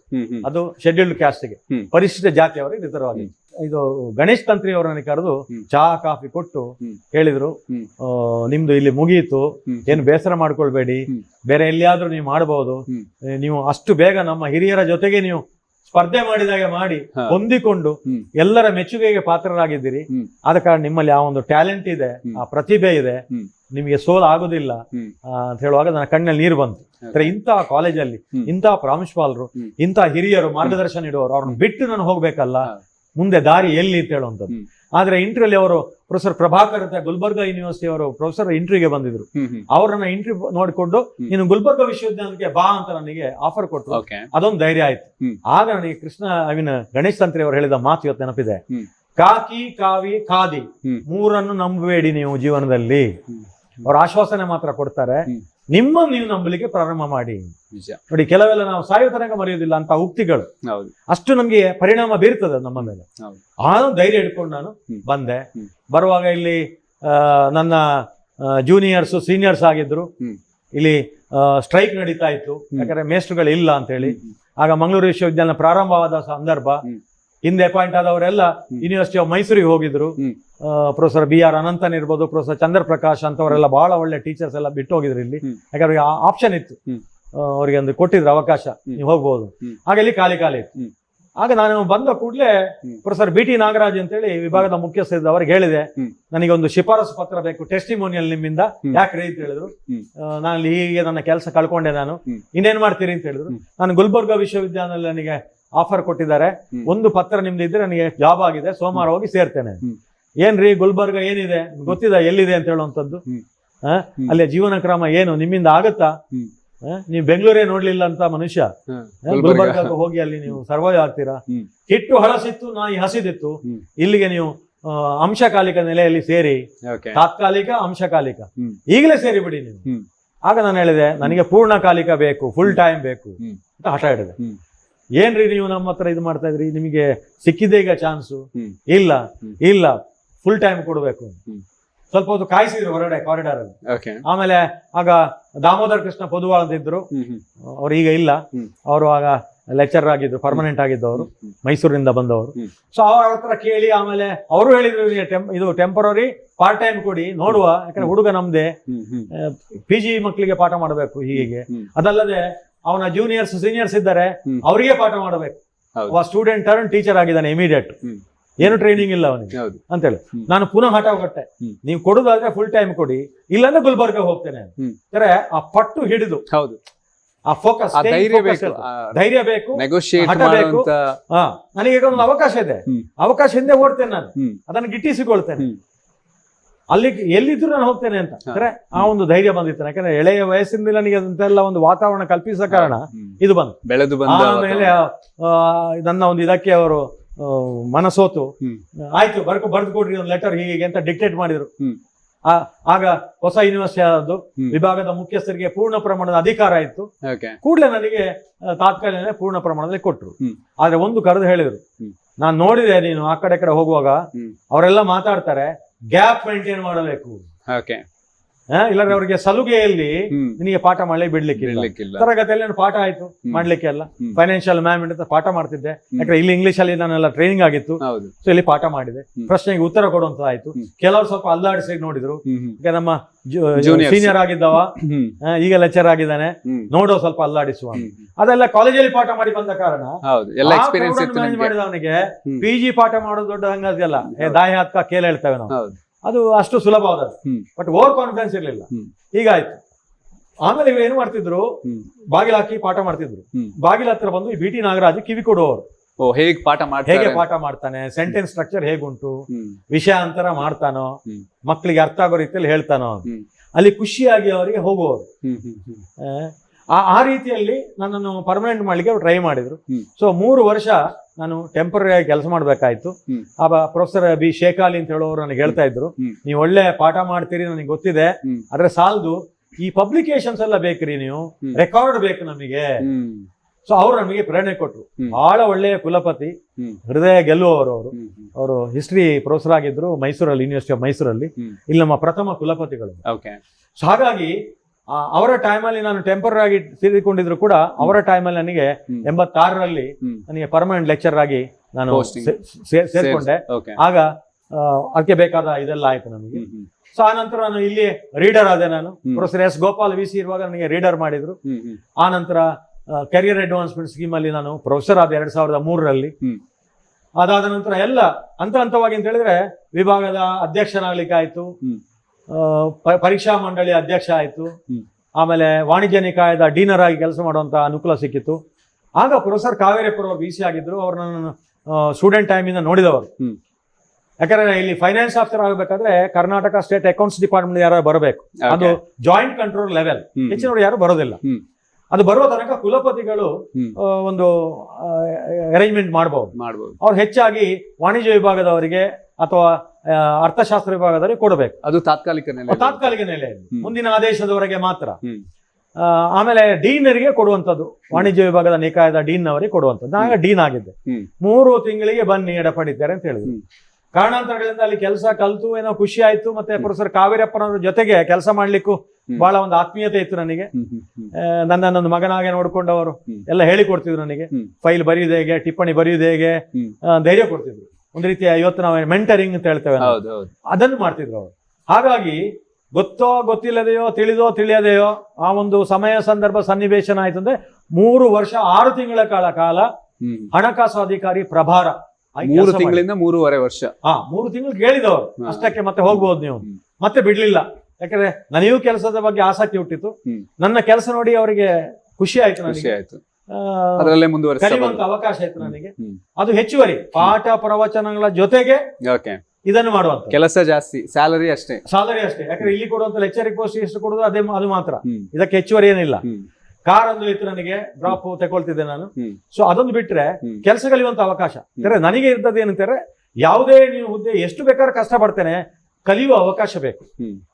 ಆ ಕಲಿಯುವಂತದ್ದು ಇನ್ನೊಬ್ಬರಿಗೆ ಕಲಿಸಲಿಕ್ಕೆ ಅನುವು ಮಾಡಿಕೊಡುವಂತ ಕಲಿಕೆ ಆಗಬೇಕು. ನಾವ್ ಯಾವಾಗ ಹೇಳ್ತೇನೆ, domain specific application oriented knowledge ಆಗಬೇಕು. ಸುಮ್ಮನೆ ನಾಲೆಜ್ ಅಂತ ಹೇಳಿದ್ರೆ ಪ್ರಯೋಜನ ಇಲ್ಲ. ಸಮುದ್ರ ಬದಿಲಿರೋ ಮರಳಾಗ್ತದೆ. ಹೌದೌದು. ಸೊ ಈ ನಾನು ಇಲ್ಲಿ ಕಲ್ತುಕೊಂಡದ್ದು ಹ್ಮ್. ಒಂದು 5 ನಿಮಿಷ ಮಕ್ಕಳಿಗೆ ಹೋಗಿ ಪಾಠ ಮಾಡೋ ಹೇಳ್ತಿದ್ದೆ. ಆಡಳಿತ ಅಂತಾರೆ ಈ ರೀತಿ ಇರ್ತದೆ, ಕರೆಕ್ಟ್. ಅಲ್ಲಿ ಜನರನ್ನು ನಿಭಾಯಿಸುವುದು ಈ ರೀತಿಯಲ್ಲಿ ಇರ್ತದೆ, ಮತ್ತೆ ಅದನ್ನು ಕುಲಪತಿಗಳಿಗೆ ಒಪ್ಪಿಸಬೇಕಾಗ್ತದೆ ಕಡತವನ್ನು. ರಿಯಲ್ ಲೈಫ್ ಎಕ್ಸ್ಪೀರಿಯನ್ಸ್ ಅನ್ನ ಶೇರ್ ಶೇರ್ ಮಾಡ್ತಿದ್ದೆ. ಸೊ ನಾವು ಕಲ್ತುಕೊಂಡದ್ದನ್ನು ಇನ್ನೊಬ್ಬರಿಗೆ ಕಲಿಸುವಂತ ಅವಕಾಶ ಇರೋದು ಗುರುಗಳಿಗೆ ಮಾತ್ರ, ಹೌದು, ಬೇರೆ ಯಾವ ಪ್ರೊಫೆಷನಲ್ ಇಲ್ಲ. ನಿಜ. ಸೊ ಅದು ಒಂದು ಅಡ್ವಾಂಟೇಜ್ ಅಲ್ಲಿ ನಾನು ಹಣಕಾಸು ಅಧಿಕಾರಿ ಆದೆ. ಆಮೇಲೆ ಹಣಕಾಸು ಅಧಿಕಾರಿಗೆ ಕರ್ನಾಟಕ ಸ್ಟೇಟ್ ಅಕೌಂಟ್ಸ್ ಡಿಪಾರ್ಟ್ಮೆಂಟ್ ಯಾರೊಬ್ರು ಬಂದು ನನ್ನನ್ನು ರಿಲೀವ್ ಮಾಡಿದ್ರು. ಆ ದಿವಸ ನಿರಾಳಾದೆ, ನನಗೆ ಸಾಕಿದ್ದು. ಯಾಕಂದ್ರೆ ಹೆಚ್ಚುವರಿ ಕೆಲಸ ಕಡಿಮೆ ಆಯ್ತು. ಇನ್ನು ಕೆಲವು ಪಬ್ಲಿಕೇಶನ್ ಮಾಡಬಹುದು, ಅಥವಾ ಇನ್ನು ಏನಾದ್ರು ಉನ್ನತ ವ್ಯಾಸಂಗ ಮಾಡ್ಲಿಕ್ಕೆ ಹೊರ ದೇಶಕ್ಕೆ ಹೋಗ್ಲಿಕ್ಕೆ ಏನಾದ್ರು ಅರ್ಜಿ ಎಲ್ಲ ಹಾಕ್ಬಹುದು ನಾನು ಅಂತ ಹೇಳಿಕೊಂಡು ಬಸ್ಸಿಗಾಗಿ ಕಾಯ್ತಾ ಇದ್ದೆ 6 ಗಂಟೆಗೆ. ಆ ದಿವಸ 6:15 ಫೋನ್ ಬಂತು, ನನ್ನ ಕರೆದು ಕುಲಪತಿಗಳು ಕಲಿತಾರೆ, ನೀವು ಕೂಡಲೇ ಹೋಗ್ಬೇಕಂತ. ಇದೇನಪ್ಪ ಗ್ರಾಚಾರ ಅಂತ ಹೇಳಿ ಹೋದ ಕೂಡಲೇ ಪ್ರೊಫೆಸರ್ ಕಾವೇರಪ್ಪ ಕುಲಪತಿಗಳು ಹೇಳಿದ್ರು, ಪ್ರೊಫೆಸರ್ ಶಿವಲಿಂಗಯ್ಯನವರು ಈಗ ಕುಲಸಚಿವ ಪರೀಕ್ಷಾ ಕೆಲಸ ಮಾಡ್ತಾ ಇದ್ದಾರೆ, ಅವರನ್ನು ಕೂಡಲೇ ನಾವು ರಿಲೀವ್ ಮಾಡಬೇಕಾಗತ್ತೆ, ತುಮಕೂರು ವಿಶ್ವವಿದ್ಯಾಲಯದ ಕುಲಸಚಿವರಾಗಿ ಹೋಗ್ಬೇಕು. ಅಲ್ಲಿ ಪ್ರೊಫೆಸರ್ ಎಸ್ ಸಿ ಶರ್ಮಾ ಅಂತ ಹೇಳುವವರು ಕುಲಪತಿಗಳಾಗಿದ್ದಾರೆ. ಅದಕ್ಕೆ ಹಿಂದೆ professor S C Sharma syndicate ಸದಸ್ಯರು ನಮ್ಮಲ್ಲಿ ಆಗಿದ್ರು, ನಮಗೆ ಸ್ವಲ್ಪ ಆತ್ಮೀಯತೆ ಇತ್ತು. ಮತ್ತೆ ಪ್ರೊಫೆಸರ್ ಕಾವೇರಪ್ಪನವರ ಆತ್ಮೀಯ ಒಂದು ಸ್ನೇಹಿತರು ಕೂಡ ಆಗಿದ್ರು.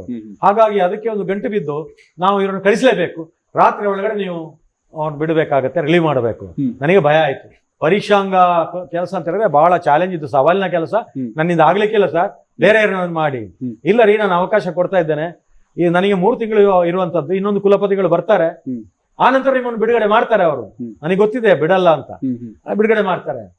ಇಲ್ಲ, ನಾನು ನನ್ನ ಶ್ರೀಮತಿ ಅವ್ರ ಹತ್ರ ಕೇಳಬೇಕು ಅಂತ. ಫೋನ್ ನಂಬರ್ ಕೊಡ್ರಿ, ನಾನು ಮಾತಾಡ್ತೇನೆ ಅಂತ ಹೇಳಿ.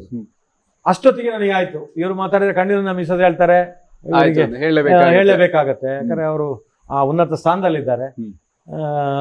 ಬೇಡ ಸರ್, ತಾವು ಹೇಳಿದಿರಿ, ತಾವು ಧೈರ್ಯ ಕೊಡ್ತಾ ಇದ್ದೀರಿ, ನಾನು ಒಪ್ಪಿಕೊಳ್ತೇನೆ ಅಂತ ಹೇಳಿ ಕುಲಸಚಿವ ಪರೀಕ್ಷಾಂಗನ ಕೆಲಸ ಮಾಡಿದೆ. 2 ವರ್ಷ 9 ತಿಂಗಳು ಕುಲಸಚಿವ ಪರೀಕ್ಷಾಂಗ ಕೆಲಸ ಮಾಡಿದೆ. ಅಲ್ಲಿ ನನ್ನ ಅದ್ಭುತ, ನನ್ನ ಶಕ್ತಿ ಸಾಮರ್ಥ್ಯ ಏನು ಅಂತೇಳಿ ಪ್ರದರ್ಶನ ಮಾಡ್ಲಿಕ್ಕೆ ಪೂರ್ಣ ಪ್ರಮಾಣದ ಸಮಸ್ಯೆಗಳಿತ್ತು, ಸವಾಲುಗಳಿತ್ತು. ಸಮಸ್ಯೆಗಳನ್ನು ಸವಾಲುಗಳಾಗಿ ನಾನು ಕನ್ವರ್ಟ್ ಮಾಡಿದೆ, ಪರಿವರ್ತನೆ ಮಾಡಿದೆ. ಆ ಒಂದು ಸವಾಲುಗಳನ್ನು ಅವಕಾಶಗಳಾಗಿ ಸದ್ಬಳಕೆ ಮಾಡಿಕೊಂಡು ಒಳ್ಳೆ ಹೆಸರು ತಗೊಳ್ಳಿಕ್ಕಾಯ್ತು. 6,000 BBA ಮಕ್ಕಳ ಫಲಿತಾಂಶವನ್ನು ವ್ಯಾಲ್ಯೂಯೇಷನ್ ಮುಗಿದು 48 ಗಂಟೆಗಳಲ್ಲಿ ಘೋಷಿಸಿದ್ದು ಅದು ರಾಷ್ಟ್ರೀಯ ದಾಖಲೆ ಆಗಿತ್ತು. ನಿಮ್ಮ ಒಂದು ಅವಧಿ ಹೇಳಿದ್ರೆ ತಂಡೋಪತಂಡವಾಗಿ ಕೆಲಸ ಮಾಡಿದ್ರು. ನಾನು ಹೂವಿನೊಟ್ಟಿಗೆ ದಾರ ಇದ್ದಾಗೆ ಮಾತ್ರ. ನಾನು ಯಾವಾಗ ಹೇಳಿಕೊಟ್ಟು vice chancellor is only first time ಅಂಗ್ ಈಕ್ವಲ್ಸ್ ಅಂತ. ಕರೆಕ್ಟ್. ಹಾಗೆ ಆ ರೀತಿಯ ಒಂದು ನಾಯಕತ್ವ ಕೊಟ್ಟ ಕಾರಣ ಎಲ್ಲರೂ ನಮ್ಮ ಜೊತೆಗೆ ಬಂದರು. ಕೆಲವು ದಿವಸ ಆ ಫಲಿತಾಂಶ ಪ್ರಕಟ ಮಾಡ್ಲಿಕ್ಕೆಲ್ಲ ತೊಂದರೆ ಆದ್ರೆ ನಾನು ಕುಲಸಚಿವ ಪರೀಕ್ಷಾಂಗನ ಟೇಬಲ್ ಮೇಲೆ ಮಲಗಿದ್ದುಂಟು, ನನ್ನ ಶ್ರೀಮತಿಗೆ ಹೇಳಿ ಇವತ್ತು ರಾತ್ರಿ ಬರ್ತಾ ಇಲ್ಲ ಅಂದ್ರೆ. ಆ ರೀತಿಯ ಒಂದು ಬದ್ಧತೆ ಮತ್ತೆ ಹಠ, ದೃಢ ಸಂಕಲ್ಪ ಮಾಡಿಕೊಂಡು ಅಲ್ಲಿ ಹೆಸರು ತೆಕ್ಕೊಳ್ಳಿಕ್ಕಾಯ್ತು. ನನ್ನ ಇಡೀ 10 ವರ್ಷದ ಆಡಳಿತ ಅನುಭವದಲ್ಲಿ ಒಳ್ಳೆ ಹೆಸರು ತಂದು ಕೊಟ್ಟದ್ದು, ಮತ್ತೆ ನನ್ನ ಶಕ್ತಿ ಸಾಮರ್ಥ್ಯ ಏನು ಅಂತ ಪರೀಕ್ಷೆ ಮಾಡ್ಲಿಕ್ಕೆ ಅವಕಾಶ ಕಲ್ಪಿಸಿಕೊಟ್ಟದ್ದು ಮಂಗಳೂರು ವಿಶ್ವವಿದ್ಯಾಲಯದ ಕುಲಸಚಿವ ಪರೀಕ್ಷಾಂಗ 2 ವರ್ಷ 9 ತಿಂಗಳು. ಹಾಗೆ ಎಲ್ಲ ಇಷ್ಟು ನಾನು ಹಣಕಾಸು ಅಧಿಕಾರಿ ಇರ್ಬೋದು, ಕುಲಸಚಿವ ಪರೀಕ್ಷಾಂಗ ಇರ್ಬೋದು, ಹೆಚ್ಚುವರಿ ಜವಾಬ್ದಾರಿ ಸ್ವಾಮಿ. ನನಗೆ ಸರ್ಕಾರದ ಆರ್ಡರ್ ಏನು ಬರಲಿಲ್ಲ. ನನಗೆ ಶ್ರೀಮತಿ ಅವರೇ ಒಂದು ರೀತಿಯಲ್ಲಿ ಲೇವಡಿ ಮಾಡೋದು, ಕಾಲೆಳೆದು ಮಾಡ್ತಿದ್ರು. ಅದು ನನಗೆ ಪಾಸಿಟಿವ್ ಆಗಿ ತಗೊಂಡೆ. ಯಾಕಂದ್ರೆ ಸರ್ಕಾರದಿಂದ ಆರ್ಡರ್ ತಗೊಳ್ಳೋ ತಾಕತ್ತಿಲ್ಲಲ್ಲ ನಿಮಗೆ, ಹೆಚ್ಚುವರಿ ಮಾಡುವಂತದ್ದು ಇನ್ಚಾರ್ಜ್ ಕೆಲಸ ಮಾಡ್ತಾ ಇರ್ತೀರಿ ಅಷ್ಟೇ, ಬೇರೆ ಏನೂ ಇಲ್ಲ. ಹೌದು. ಆಮೇಲೆ ಇವರು ನನಗೆ ಹೇಳಿದ್ರು, ಯಾರು ಪ್ರೊಫೆಸರ್ ಕಾವೇರಪ್ಪ, ಎಡಪಡಿತಾರೆ ಹಣಕಾಸು ಅಧಿಕಾರಿ 3 ವರ್ಷ 6 ತಿಂಗಳು ಮಾಡಿದ್ರಿ, 2 ವರ್ಷ 9 ತಿಂಗಳು ಪರೀಕ್ಷಾಂಗ ಕುಲಸಚಿವರಾಗಿ ಕೆಲಸ ಮಾಡಿ ಒಳ್ಳೆ ಹೆಸರು ತಗೊಂಡ್ರಿ. ಇನ್ನೊಂದು ಕುಲಸಚಿವರಾಗಿ ಮಾಡಿದ್ರೆ ಮುಂದೆ ವೈಸ್ ಚಾನ್ಸಲರ್ ಆಗಲಿಕ್ಕೆ ಬಹಳ ಸುಲಭ. ಕರ್ನಾಟಕ ರಾಜ್ಯದಲ್ಲಿ ಯಾರು ಇಲ್ಲ, ಬಿಡಬೇಡಿ ನೀವು. ಒಂದು ನನ್ನ ಶ್ರೀಮತಿದ್ದು ಚಾಲೆಂಜು, ಇನ್ನೊಂದು ಕಡೆ ಕಾವೇರಪ್ಪ ಹೇಳುವಂತ ಇನ್ಸೆಂಟಿವ್ ಹೀಗಾಗಬಹುದು ಅಂತ. ನನಗೆ ಬಿಡ್ಲಿಲ್ಲ, ಯಾಕಂದ್ರೆ ಒಳಗಡೆ ಕೂತಾಗಿದೆ, ತಲೆ ಒಳಗಡೆ ಹುಳ ಬಿಡುದು ಅಂತ ಹೇಳ್ತಾರೆ. ಆ ಹುಳ ಬಿಟ್ಟಾಗಿದೆ, ಅದನ್ನು ಸಾಧಿಸಲೇಬೇಕು ಅಂತ ಸ್ವಾಮಿ ವಿವೇಕಾನಂದರು ಹೇಳಿದ ಇದು ಕೂಡ ಆಯ್ತು. Arise awake and stop not until the goal is reached. ನಿನ್ನ ಗುರಿ ಮುಟ್ಟುವ ತನಕ ವಿರಮಿಸದಿರು ಅಂತ ಹೇಳಿದ ಇದು, ಅದು ಒಳಗಡೆ ಇವತ್ತಿಗೂ ಇದೆ. ಅಲ್ಲಿ ಪ್ರಾರಂಭ ಆದ. ಆ ನಂತರ ನಾನು ಎಲ್ಲ ಕಡೆ ತಿರುಗಾಟ ಮಾಡಿ ಚಾಕಚಕ್ಯತೆಯನ್ನು ಮೈಗೂಡಿಸಿಕೊಂಡೆ.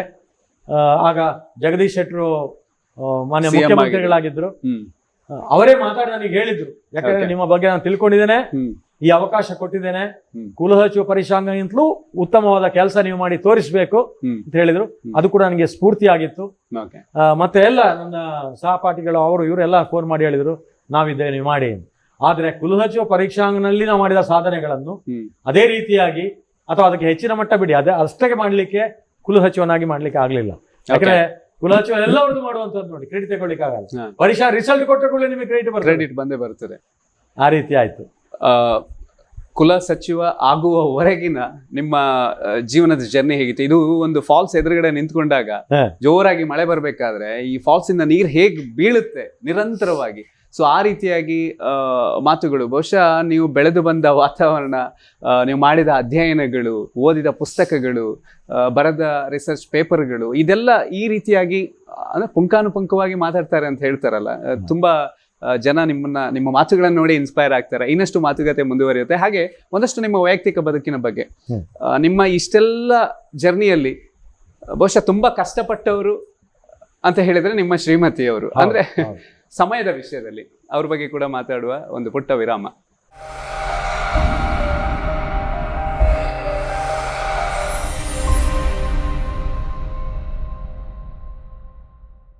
ಮಂಗಳೂರು ವಿಶ್ವವಿದ್ಯಾನಿಲಯದ ಕುಲಪತಿಗಳ ಬದುಕಿನ ಕತೆ ಇವತ್ತಿನ ಮಾಯ ಆಟೋಗ್ರಾಫ್ ಅಲ್ಲಿ ಡಾಕ್ಟರ್ PS ಎಡಪಡಿತಾಯ ಅವರ ಜೀವನದ ಕಥೆಯನ್ನು ನಾವು ಕೇಳ್ತಾ ಇದ್ವಿ. ಸರ್, ನಿಮ್ಮ ಈ ಮಂಗಳೂರು ಯೂನಿವರ್ಸಿಟಿಯಲ್ಲಿ ಕೆಲಸಕ್ಕೆ ಅಂತ ಲೆಕ್ಚರರ್ ಆಗಿ ಸೇರ್ಕೊಳ್ತೀರಿ, ಅಲ್ಲಿಂದ ಬೇರೆ ಬೇರೆ ಹುದ್ದೆಗಳನ್ನ ನೀವು ಮಾಡ್ತಾ ಬಂದ್ರಿ. ಇದೆಲ್ಲದಕ್ಕೆ ಕಾರಣ ಆಗಿದ್ದೇನು ಅಂತ ಹೇಳಿದ್ರೆ ನಿಮ್ಮ ಪ್ರಾಮಾಣಿಕವಾದ ಕೆಲಸ, ಪರಿಶ್ರಮ, ಶ್ರದ್ಧೆ, ನೀವು ಎಷ್ಟು ಒಂದು ಕಮಿಟ್ಮೆಂಟ್ ಇತ್ತು ನಿಮಗೆ, ಅದು ನಿಮಗೆ ಫಲವನ್ನ ಬೇರೆ ಬೇರೆ ಸಂದರ್ಭಗಳಲ್ಲಿ ಕೊಡ್ತಾ ಹೋಯ್ತು. ಇನ್ನು ನೀವು VC ಆದ್ರಿ, ಅದ್ರ ಬಗ್ಗೆ ಬರೋದಕ್ಕೂ ಮುಂಚೆ ಎಲ್ಲೋ ಒಂದು ಕಡೆ ಈ ಎಲ್ಲ ಜರ್ನಿಲಿ ನೀವು ಹೇಳಿದ್ರಿ ಎಲ್ಲ ಹೆಚ್ಚುವರಿ ಕೆಲಸ ಮಾಡ್ತಾ ಬಂದೆ ಅಂತ.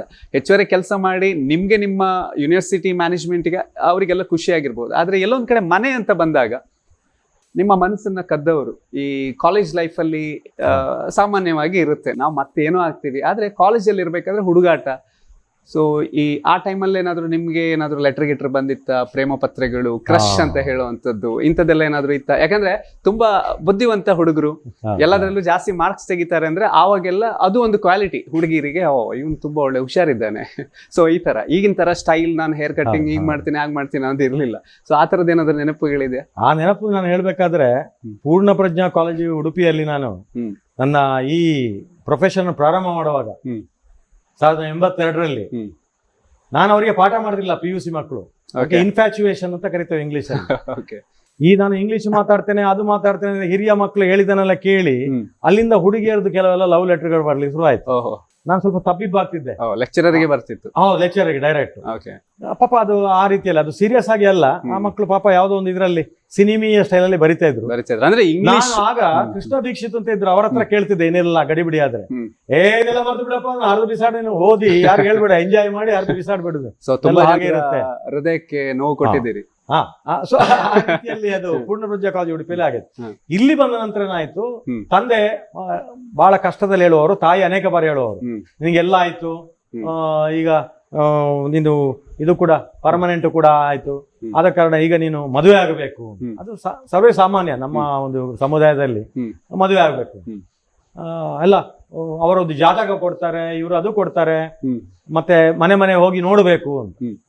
ನಂದು ಆಗ ವಿಚಿತ್ರ ಪರಿಸ್ಥಿತಿ ಏನಂತಾರೆ, ನಾನು ಒಂದು ನಿರ್ಧಾರ ಮಾಡಿದೆ, ಈ ಜಾತಕ ಪಾತಕ ನೋಡುವಂಥದ್ದು ಯಾರಿಗೆ ಗೊತ್ತಾ ಸರಿ ಉಂಟಾ ಇಲ್ಲ, ಇದೊಂದು ನಮ್ಮ ರೀತಿಯ ಲಾಟ್ರಿ ಇದು. ಆಗ ಅಜ್ಜ ಹೇಳಿದ್ರು, ನಿಂಗೆ ಜಾತಕದಲ್ಲಿ ಮನಸ್ಸಿಲ್ಲ ಅಂತ ಹೇಳಿದ್ರೆ ಪುಷ್ಪ ತೆಗೆದು ನೋಡುವ ಅಂತ. ದೇವಸ್ಥಾನದಲ್ಲಿ ಭಟ್ರಲ್ಲಿ ಹೇಳಿ ಇರ್ಕೋದದು, ಅದು ಆಡ್ ಈವನ್ ಅಂತ, ಅದ್ರಲ್ಲಿ ನಿರ್ಧಾರ ಆಗೋದು. ಇದು ಕೂಡ ಹೇಳಿದೆ, ಇದು ಕೂಡ ಲಾಟ್ರಿ, ಇದರ ಮೇಲೆ ನಂಬಿಕೆ ಇಲ್ಲ. ಸೊ ಆಮೇಲೆ ಏನು ಅಂತ ನನ್ನ ಮಾವನ ಹತ್ರ ಕೇಳಿದೆ, ನನ್ನ ತಾಯಿಯ ಅಣ್ಣನ ಹತ್ರ ಕೇಳಿದೆ. ಅವ್ರಿಗೆ ಗೊತ್ತಾಯ್ತು ಇದು ಏನೋ ಬೇರೆ ವಿಚಾರ ಇದೆ, ಹುಡುಗ ಬುದ್ಧಿವಂತ ಆಗಿದ್ದಾನೆ ಈಗ. ಅವ್ರು ಹೇಳಿದ್ರು, ನೀನು ಅದೆಲ್ಲ ಕೇಳ್ಬೇಡ, ನಿನಗೆ ಯಾರ ಇರಬೇಕು ಹಾಗೆ ಹೀಗೆ. ನಾನೊಂದು ಹೇಳ್ತೇನೆ, ನಿನ್ನ ಅಜ್ಜನೇ ಕನ್ವಿನ್ಸ್ ಮಾಡ್ಲಿಕ್ಕೆ, ಯಾಕೆ ಅಜ್ಜನ ಮನಸ್ಸಿಗೆ ನೋವು ಮಾಡ್ಲಿಕ್ಕೆ ನಿನ್ಗೆ ಇಷ್ಟ ಇಲ್ಲ, ಮನೋಘಟನೆ ಅಂತ ಹೇಳು. ಅದನ್ನ ನನ್ನ ಅಜ್ಜ ಮೊದಲೇ ಕೇಳಿದ್ರು. ಅವ್ರು ಹೇಳಿದ್ರು, ಋಗ್ವೇದದಲ್ಲಿ ಇಲ್ಲ, ಯಜುರ್ವೇದದಲ್ಲಿ ಇಲ್ಲ, ಎಲ್ಲೂ ಇಲ್ಲ, ಯಾವ ಶಾಸ್ತ್ರದಲ್ಲಿ ಇಲ್ಲ, ಮನೋಘಟನೆ ಅಂತ ಹೇಳಿದ್ರೆ ಏನು, ಹುಡುಗನಿಗೆ ಹುಡುಗಿ ಇಷ್ಟ ಆಗಬೇಕು, ಅದು ಮನೋಘಟನೆ ಅಂತ ಹೇಳುವಂಥದ್ದು. ಲವ್ ಮ್ಯಾರೇಜ್ ಹೇಳಲಿಕ್ಕೆ ಆಗಲ್ಲ. ಹಾಗಾಗಿ ಮನೆ ಮನೆ ಹೋಗಿ ಹುಡುಕುವಂಥದ್ದು ಅಲ್ಲ. ಸೊ ಅವಾಗ್ಲೇ ನಿಮ್ಗೆ ಲೈಟ್ ಆಗಿ ಲವ್ ಆಗಿತ್ತು? ಇಲ್ಲ, ಲವ್ ಆಗ್ಲಿಲ್ಲ. ಒಂದು ಮನಸ್ಸಲ್ಲಿ ಬಂದಿತ್ತು, ಒಂದು ರೀತಿಯ ಲವ್ ಮಾಡುವ ಅಂತ. ಹಾಗೆ ಏನೋ ವಯೋಸಹಜವಾದಂತ ಇದು. ಯಾಕಂದ್ರೆ ಉದ್ಯೋಗ ಪರ್ಮನೆಂಟ್ ಆಯ್ತು, ಮತ್ತೆ ನಾವು ಇಲ್ಲಿ ಪ್ರೊಫೆಸರ್ ಆಗಿ ಆ ಟೈಮಲ್ಲಿ ಎಷ್ಟೋ ವಿದ್ಯಾರ್ಥಿ ನೋಡಿರ್ತಾರೆ. ಆಗ ನಾವು ಪಾಠ ಮಾಡೋ ಶೈಲಿಗೆ ನಮ್ಮ ಹತ್ರ ಬಂದಿರ್ತವೆ, ಆ ಭಾವನೆಯಲ್ಲಿ ಬಂದಿರೋದಿಲ್ಲ. ಒಂದು ವೀಕ್ ಮೊಮೆಂಟ್ ಅಲ್ಲಿ ಆಗ್ತದೆ, ಓ ಕರೆಕ್ಟ್ ಅಲ್ಲ, ಇವಳು ನನಗೆ ಹಿಡಿದವಳು, ಇವಳು ಹೀ ಇರ್ತದೆ ಮನಸ್ಸಿಗೆ ವೇವ್ ಲೆಂತ್ ಅದಿದೆ ಎಲ್ಲ. ಹಾಗಾಗಿ ಒಮ್ಮೆ ಇಂಟರ್ ಕ್ಯಾಸ್ಟ್ ಮದುವೆಯ ಒಂದು ಇದು ಕೂಡ ಹತ್ರ ಬಂತು. ಧೈರ್ಯ ಇಲ್ಲ ನಮಗೆ, ಯಾಕಂದ್ರೆ ನನಗೆ ಇಬ್ರು ತಂಗಿಯಂದಿರಿದ್ರು. ಸೊ ಅದು ಯೋಚನೆ ಮಾಡಿದೆ. ಆ ನಂತರ ಬೇರೆ ನಮ್ದು ಹಿಂದೂಯಲ್ಲಿ ಬೇರೆ ಜಾತಿಯವ್ರದ್ದು ಬಂತು. ಆದ್ರೂ ಕೂಡ ಸ್ವಲ್ಪ ಭಯ ಆಯ್ತು, ಯಾಕಂದ್ರೆ ತಂದೆ ಪುರೋಹಿತರು, 2 ತಂಗಿಯಂದಿರಿದ್ದಾರೆ. ತಂದೆ ನಾನು ಹೇಳಿದಾಗ ಒಪ್ತಾರೆ, ತಾಯಿ ಸ್ವಲ್ಪ ಬೇಸರ ಮಾಡ್ಕೊಂಡಾರೆ, ನೋಡುವ. ಆಮೇಲೆ ನನ್ನ ಜೊತೆ ಇದ್ದ KN ವಿಜಯಪ್ರಕಾಶ್ ಅಂತ ನನ್ನ ಜೊತೆ ಕಲೀಗು, ನನ್ನ ಸ್ಟೂಡೆಂಟೇ ಅವರು. ಆಮೇಲೆ ಅವರು ಲೆಕ್ಚರ್ ಆದ ನಾನಾದಾಗ ಅವರೆಲ್ಲ ಇದು ಮಾಡಿಕೊಂಡು ಈ ಹುಡುಗಿ ಆ ಹುಡುಗಿ ಅಂತ ಹೇಳೋರು. ಹಾಗೆ ನಾನು ಪಾಠ ಮಾಡ್ತಾ ಇವರಿಗೂ ಪಾಠ ಮಾಡಿದೆ. ಈಗ ನನ್ನ ಶ್ರೀಮತಿ ಅನುರಾಧ ಇದ್ದಾರಲ್ಲ, ಅವರ ಸ್ಟೂಡೆಂಟ್ ಅಲ್ಲಿ, ಅವರಿಗೆ ಪಾಠ ಮಾಡ್ತಿದ್ದೇವೆ. ನಾನು ಪಾಠ ಮಾಡುವಾಗ ನಂದೊಂದು ಸಣ್ಣ ವೀಕ್ ಪಾಯಿಂಟ್ ಅಂತ ಹೇಳಿದ್ರೆ, ಯಾವ್ದೋ ಒಂದು ಪಾಯಿಂಟ್ ಅನ್ನು ಹೇಳುವಾಗ ಯಾರನ್ನು ನೋಡ್ತಾ ಇದ್ದಾರೆ ಅವರನ್ನೇ ನೋಡ್ತಾ ಇರೋದು. ಹಾಗೆ ಕೆಲವೊಮ್ಮೆ ನೋಡೋ ಇವರನ್ನೇ ನೋಡ್ತಾ ಹೇಳ್ತಾ ಇದ್ದೆ. ಹಾಗೆ ಇವರ ಮೇಲೆ ಅಟ್ರಾಕ್ಷನ್ ಅಂತಲ್ಲ ನೋಡ್ತಾ ಇದ್ದೆ. ಹಾಗೆ ಇವರಿಗೆ ಏನೋ ಡೌಟ್ ಆಯ್ತು ನನ್ನ ಮೇಲೆ, ಏನೋ ಪ್ರೇಮಾಂಕುರ ಆಗಿರ್ಬೇಕು, ನನ್ನನ್ನೇ ನೋಡ್ತಾ ಇದ್ದಾರೆ ಅಂತ. ಅವ್ರು ಹೇಳಲಿಕ್ಕೆ ಅವ್ರಿಗೆ ಮನೆಯಲ್ಲಿ ಧೈರ್ಯ ಇಲ್ಲ. ಕಣ್ಣು ಕಲೆತಾಗ ಅಂತ ಹೇಳ್ತೇವಲ್ಲ, ಆ ರೀತಿ. ಇವಳು ಮಂಗಳೂರು ಮಲ್ಲಿಗೆಲ್ಲ ಮುಡ್ಕೊಂಡು ಬರುವವಳು, ಅಸೈನ್ಮೆಂಟ್ ಎಲ್ಲ ಕೊಡ್ಲಿಕ್ಕೆ. ಮಾತಾಡಲಿಕ್ಕೆ ಧೈರ್ಯ ಇಲ್ಲ ನಮಗೆ, ವಾತಾವರಣ ಇರಲಿಲ್ಲ. ಅವರು ಸುರತ್ಕಲ್, ಅವಾಗ ಕೃಷ್ಣಾಪುರ ಅಂತ ಕಾಟಿಪಳ್ಳ ಹತ್ರ, ಅಲ್ಲಿ ಯಕ್ಷಗಾನದಲ್ಲಿ ಮಟ್ಟಿ ಸುಬ್ಬರಾವ್ ಅಂತ ಕೇಳಿರ್ಬೋದು, ಅರ್ಥಧಾರಿಗಳು, ಹೆಸರುವಾಸಿ ಆದವರು, ಅವರ ಮಗಳು. ಹಾಗೆ ಅವಳಿಗೂ ಯಕ್ಷಗಾನದಲ್ಲಿ, ಅವಳನ್ನು ಮದುವೆ ಆದ ನಂತರ ನನಗೆ ಈ ಬಡಗುತಿಟ್ಟು ಯಕ್ಷಗಾನದ ಬಗ್ಗೆ ಬಹಳ ಆಸಕ್ತಿ ವಹಿಸಿದ್ದು. ಕಾಳಿಂಗನವರ ಭಾಗವತಿಗೆಲ್ಲ ಇದಾದದ್ದು, ಚಿಟ್ಟಾಣಿಯ ನವಿಲು ಕುಣಿತಿದೆ ನೃತ್ಯ, ತೆಂಕುತಿಟ್ಟು ಮೊದಲೇ ಇತ್ತು, ಬಡಗುತಿಟ್ಟು. ಸೊ ಯಕ್ಷಗಾನದ ಬಗ್ಗೆ ಎಲ್ಲ ಕೊಟ್ಟದ್ದು ಅವಳಿಂದಾಗಿ ನನಗೆ. ಸೊ ಹಾಗಾಗಿ ಲವ್ ಮ್ಯಾರೇಜ್ ಅಂತ ಅಲ್ಲ, ಮಾತುಕತೆ ಆಗಿದೆ, ಆದ್ರೆ ಅದು ಲವ್ ಅಲ್ಲ, ಅರೇಂಜ್ಡ್ ಅಲ್ಲ, ಆ ರೀತಿದು ಒಂದು ಇದು. ಕ್ಯಾಂಪಸ್ ಅಲ್ಲಿ ಅಲ್ಲಿ ನಿಂತು ಮಾತಾಡೋದು ಇಲ್ಲ. ನನಗೆ ಇಷ್ಟ ಇತ್ತು, ನಾನು ಒಂದ್ಸಲ ಕೇಳಿದೆ, ಅದೆಲ್ಲ ಮದುವೆ ಆದ ನಂತರ ಅಂತ ಅವರೇ ಹೇಳಿದ್ರು.